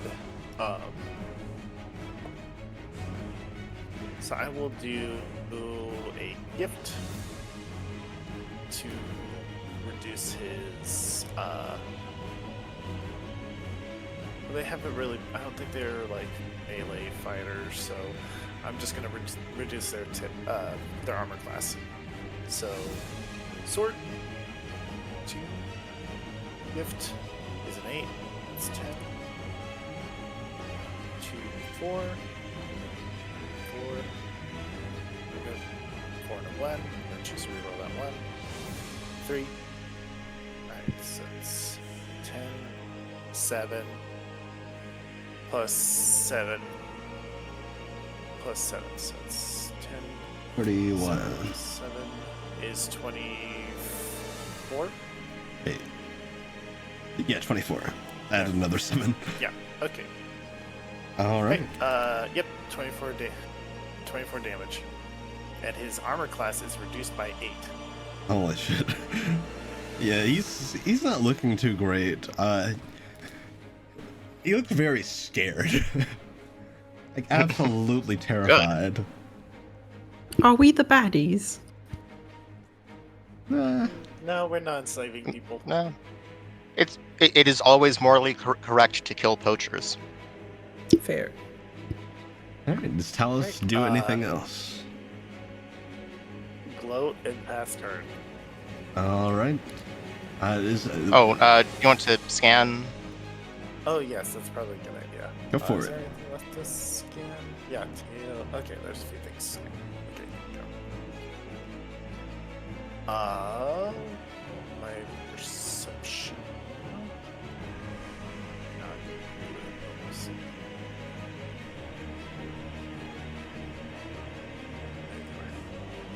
Perception of 14. Alright, what trait did you want to get? Abyssal breath. Alright. Whistle breath. Alright, it recharges on a 5 or 6. It exhales shadowy smoke in a 15-foot cone. Each creature in the area has to make a DC 17 con save or take 8d8 necrotic damage, or half as much on a successful save. And a creature that fails is also blinded until the start of its next turn, and while blinded in this way, takes an additional 1d8 necrotic damage from melee attacks. Alright. We are all in breath range. Alright, pass turn. Alright, it is in fact Worm number 1's turn. Worm 1 is going to...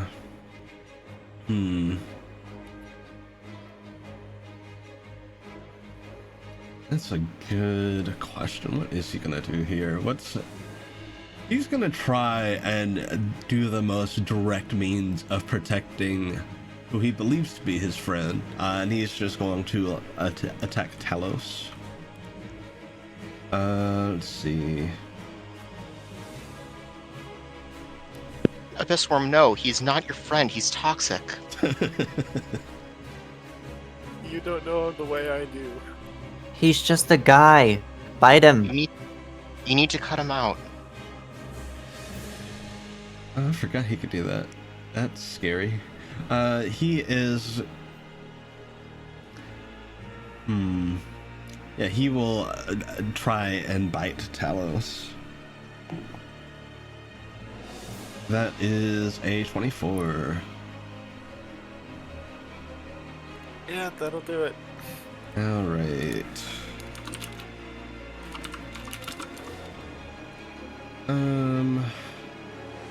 Alright, and I need you to make me a con save as well. That is 16 piercing damage.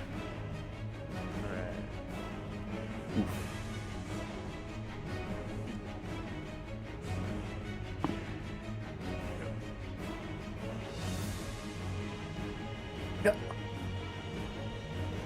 I'm gonna choose to lucky this. Yeah. Better. 16? 16 fails. So you take an additional 1d12 necrotic damage. Alright, it's additional 10, and you can't take reactions till the start of this worm's next turn. Oh, laugh. That being said, since Talos did take damage, he can roll fire and necrotic damage because of the protective cloak around him. Is that a reaction? No, that just happens. Like, whenever the target takes damage or fails a saving roll, if the sword's sitting at 60 feet, they just take that damage. Oh, cool. It's no part of... Yeah. Sweet. We'll roll that then. So that is going to be 3 fire and 5 radiant. Alright, 8 damage to that worm. Very nice. It is scary though. Yep. As it takes that damage, you see its eyes kind of grow wide. You see it kind of rears back and roars as that flame and the light is cast onto it. And he is going to, let's see. He's going to focus his attention to the brightest source of light, which is competing between Alder and Gunther. I'm going to roll to see who he goes after. He's going after Gunther. Oh no. Oh dear. I mean, mood. Let's see. Here, read this. Okay, so Talos does provoke an attack of opportunity from you, but But I can't take reactions. that is true. He's going to use lunge, and he's going to go after Gunther. Gunther, I need you to make me a dex save. Ooh, that's my least favorite one. Oh no.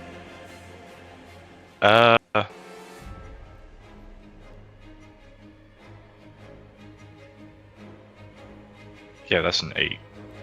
That is a failure, as this worm kind of rushes forward and bites at you, kind of slamming the ground as he does so. You are knocked prone, and you're going to take some damage. Yeah, better me than anyone else. That is 9 piercing damage. Cool. Thanks.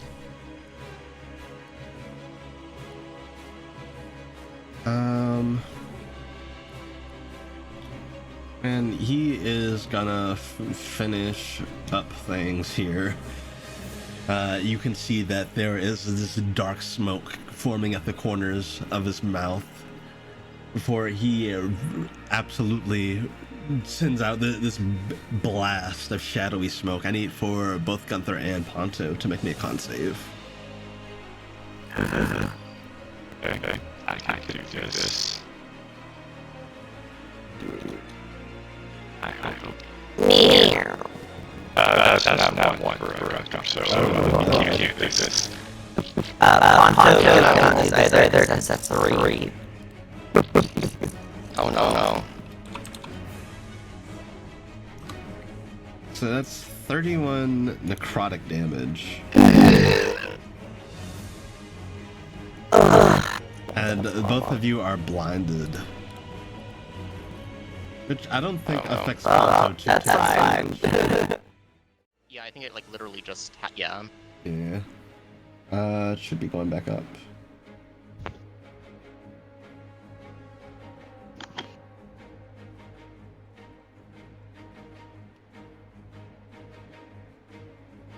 Oh no, Streamlabs is doing the thing that OBS is doing. Oh no. Oh, looks like it's back up. Okay. Man, it might have been that update, because there's an update that Streamlabs did, and I feel like that might have broke it. Hopefully not. But yeah, we're back. No worries. Yeah. We're back. Hell yeah. Just did a refresh. Okay. Chat, you missed the worm walking up to Gunther and Ponto. They both failed their save against its breath and took 31 necrotic damage. Very nasty. Yeah, that's all you missed. Candles, you are up, followed by Alder. All right. So I am going to scan. I'm going to go for lunge. That is a 15 on the dice. All right, I'll get you lunge.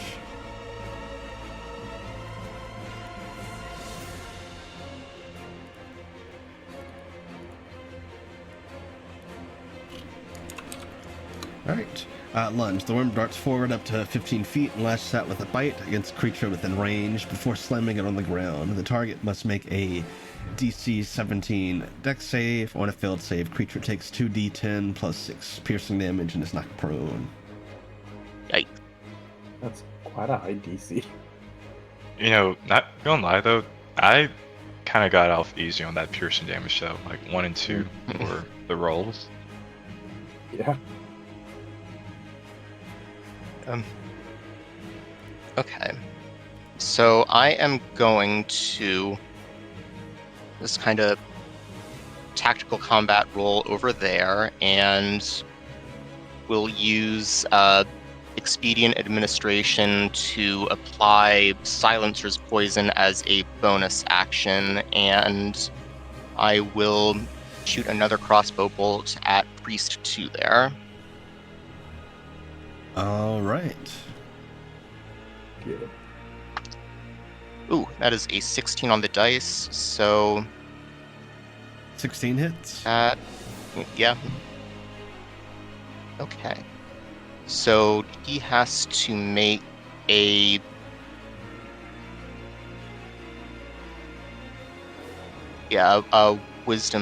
Constitution saving throw for that one. Gotcha. That is. Let's see. That is a 12. That's gonna fail. All right. Okay, so as for the bolt damage, that is going to be 11 piercing damage. And then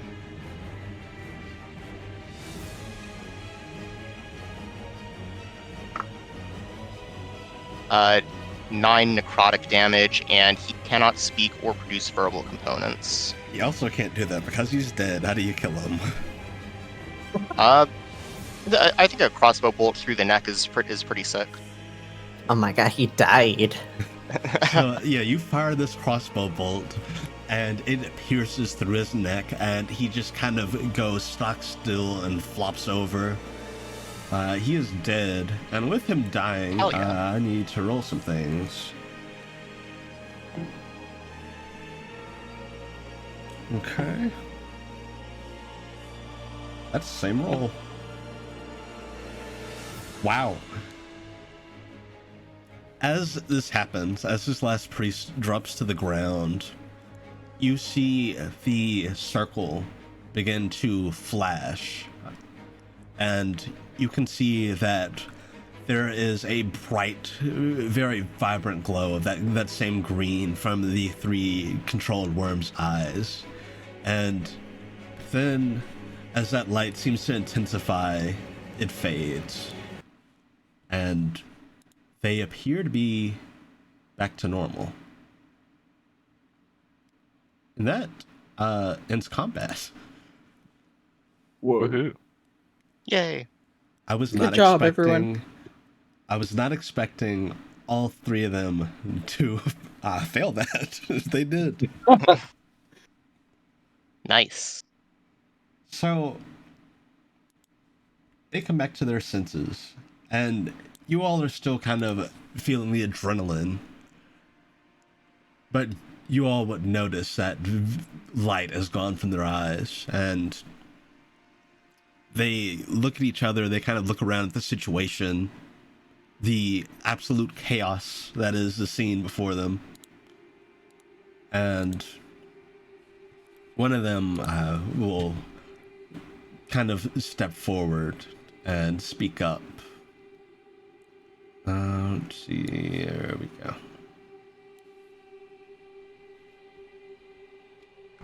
What is going on?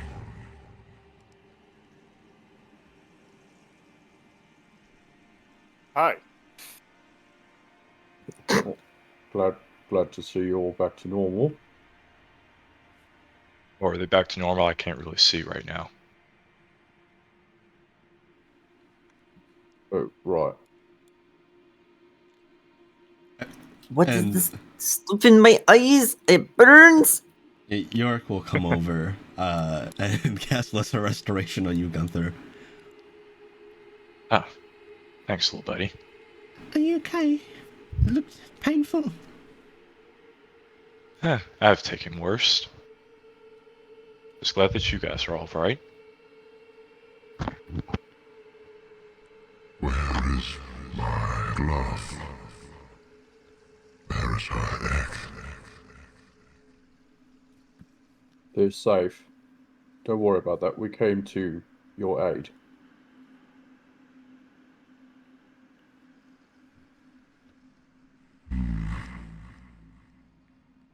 And these... And he kind of motions to the corpses of the priests. They tried to take over our minds.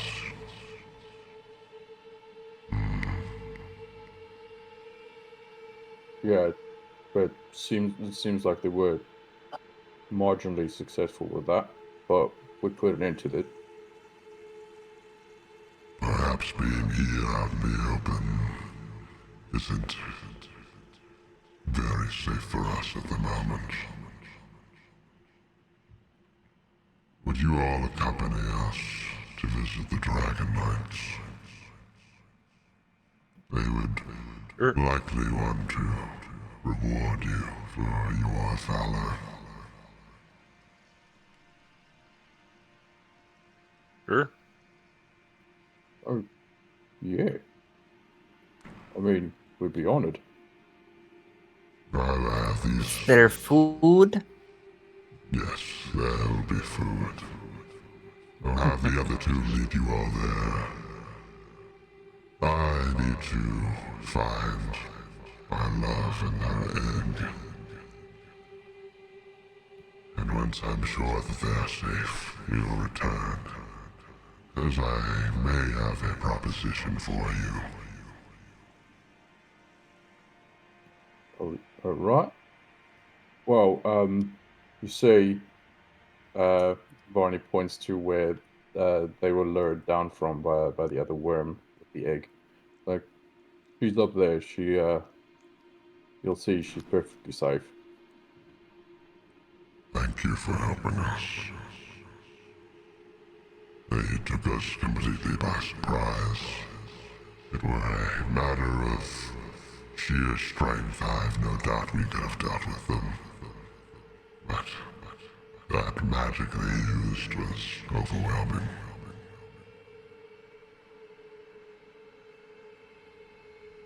Well, good thing we happened upon this whole situation then. Yeah, I'm really glad we could help.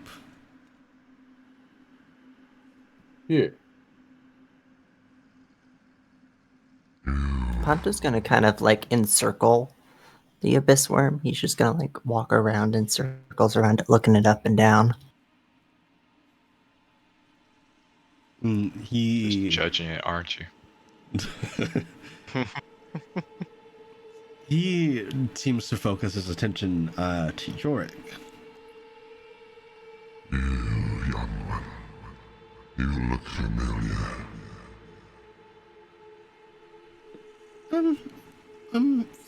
The one who had the egg said something similar. Are you the Dragon Sovereign?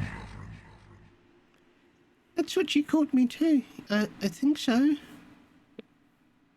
That's right. Then it's doubly important that you all meet with the Dragon Knights. They, similar to Varaxes, have been awaiting your appearance. We'll be glad that you speak with them.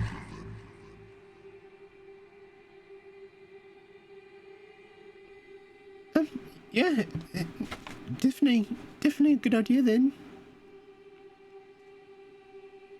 It's what we're here for. We were supposed to meet with Varaxes.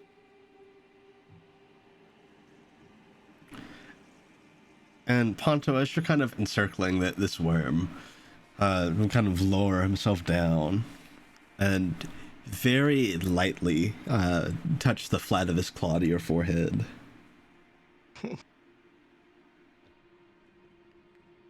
Ponto's gonna like squish into himself like a cat does when it doesn't want to be touched. A shape changer. Perhaps this will be of use to you then. And you can feel some of his magical energy kind of flowing through you. And with that, Ponto, you are now capable of taking on such a form. Hell Oh shit! Hey, I suppose becoming more yo! dangerous. yeah. This is an ill omen. We're gonna need to get a bigger leash. As Ponto, Now the real you question is, are now able You're gonna to need to transform into an abyss worm. now the real and more important question is, because it just came up in my little brain, can I use the Ring of Invisibility while I'm wild shaped?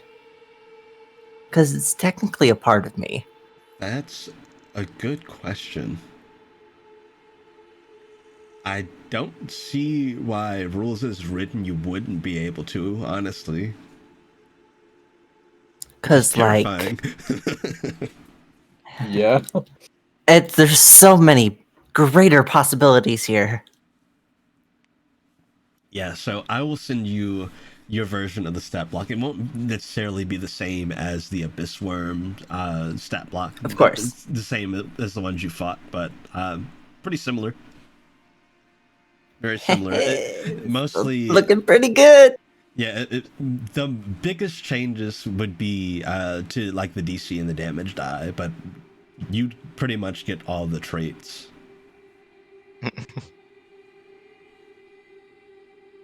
Future Barney.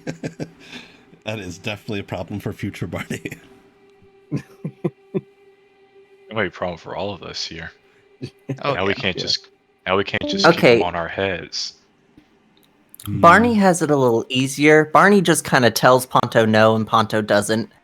It's bad for Talos because Talos says no, and Ponto tackles him. So There's gonna be a future party kaiju battle. Mm-hmm. But yeah. the smallest member of the party is the kaiju. Yeah.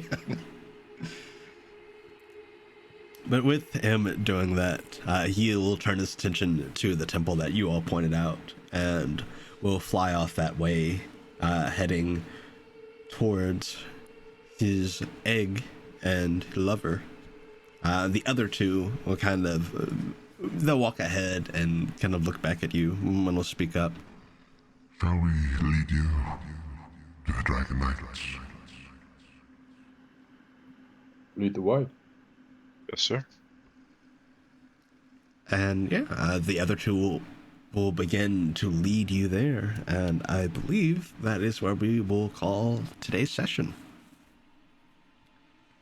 Nice. All That right. was fun. And we'll handle it before next session, but you all level up to 8. Yay. Man, I'm gonna be on a power trip. Oh man, that's like the ability score improvement here, I think. So Yeah. Feats time, baby. Yeah, great job. There's so many ways that combat could have gone. I'm glad that it went well for you.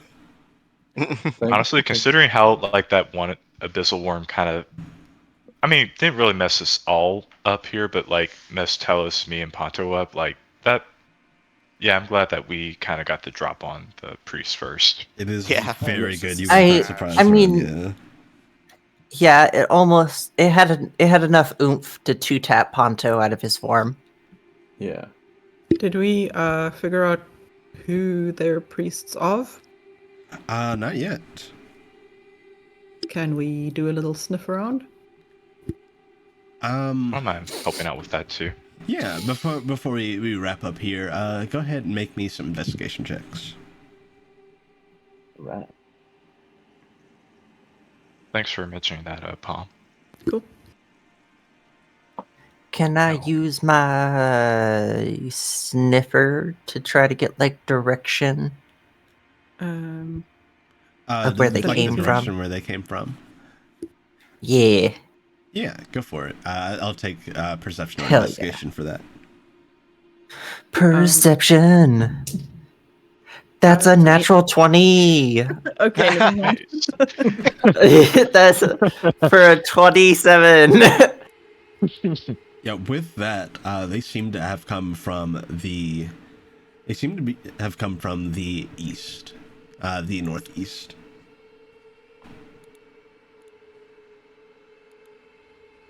I meant like the deity they serve.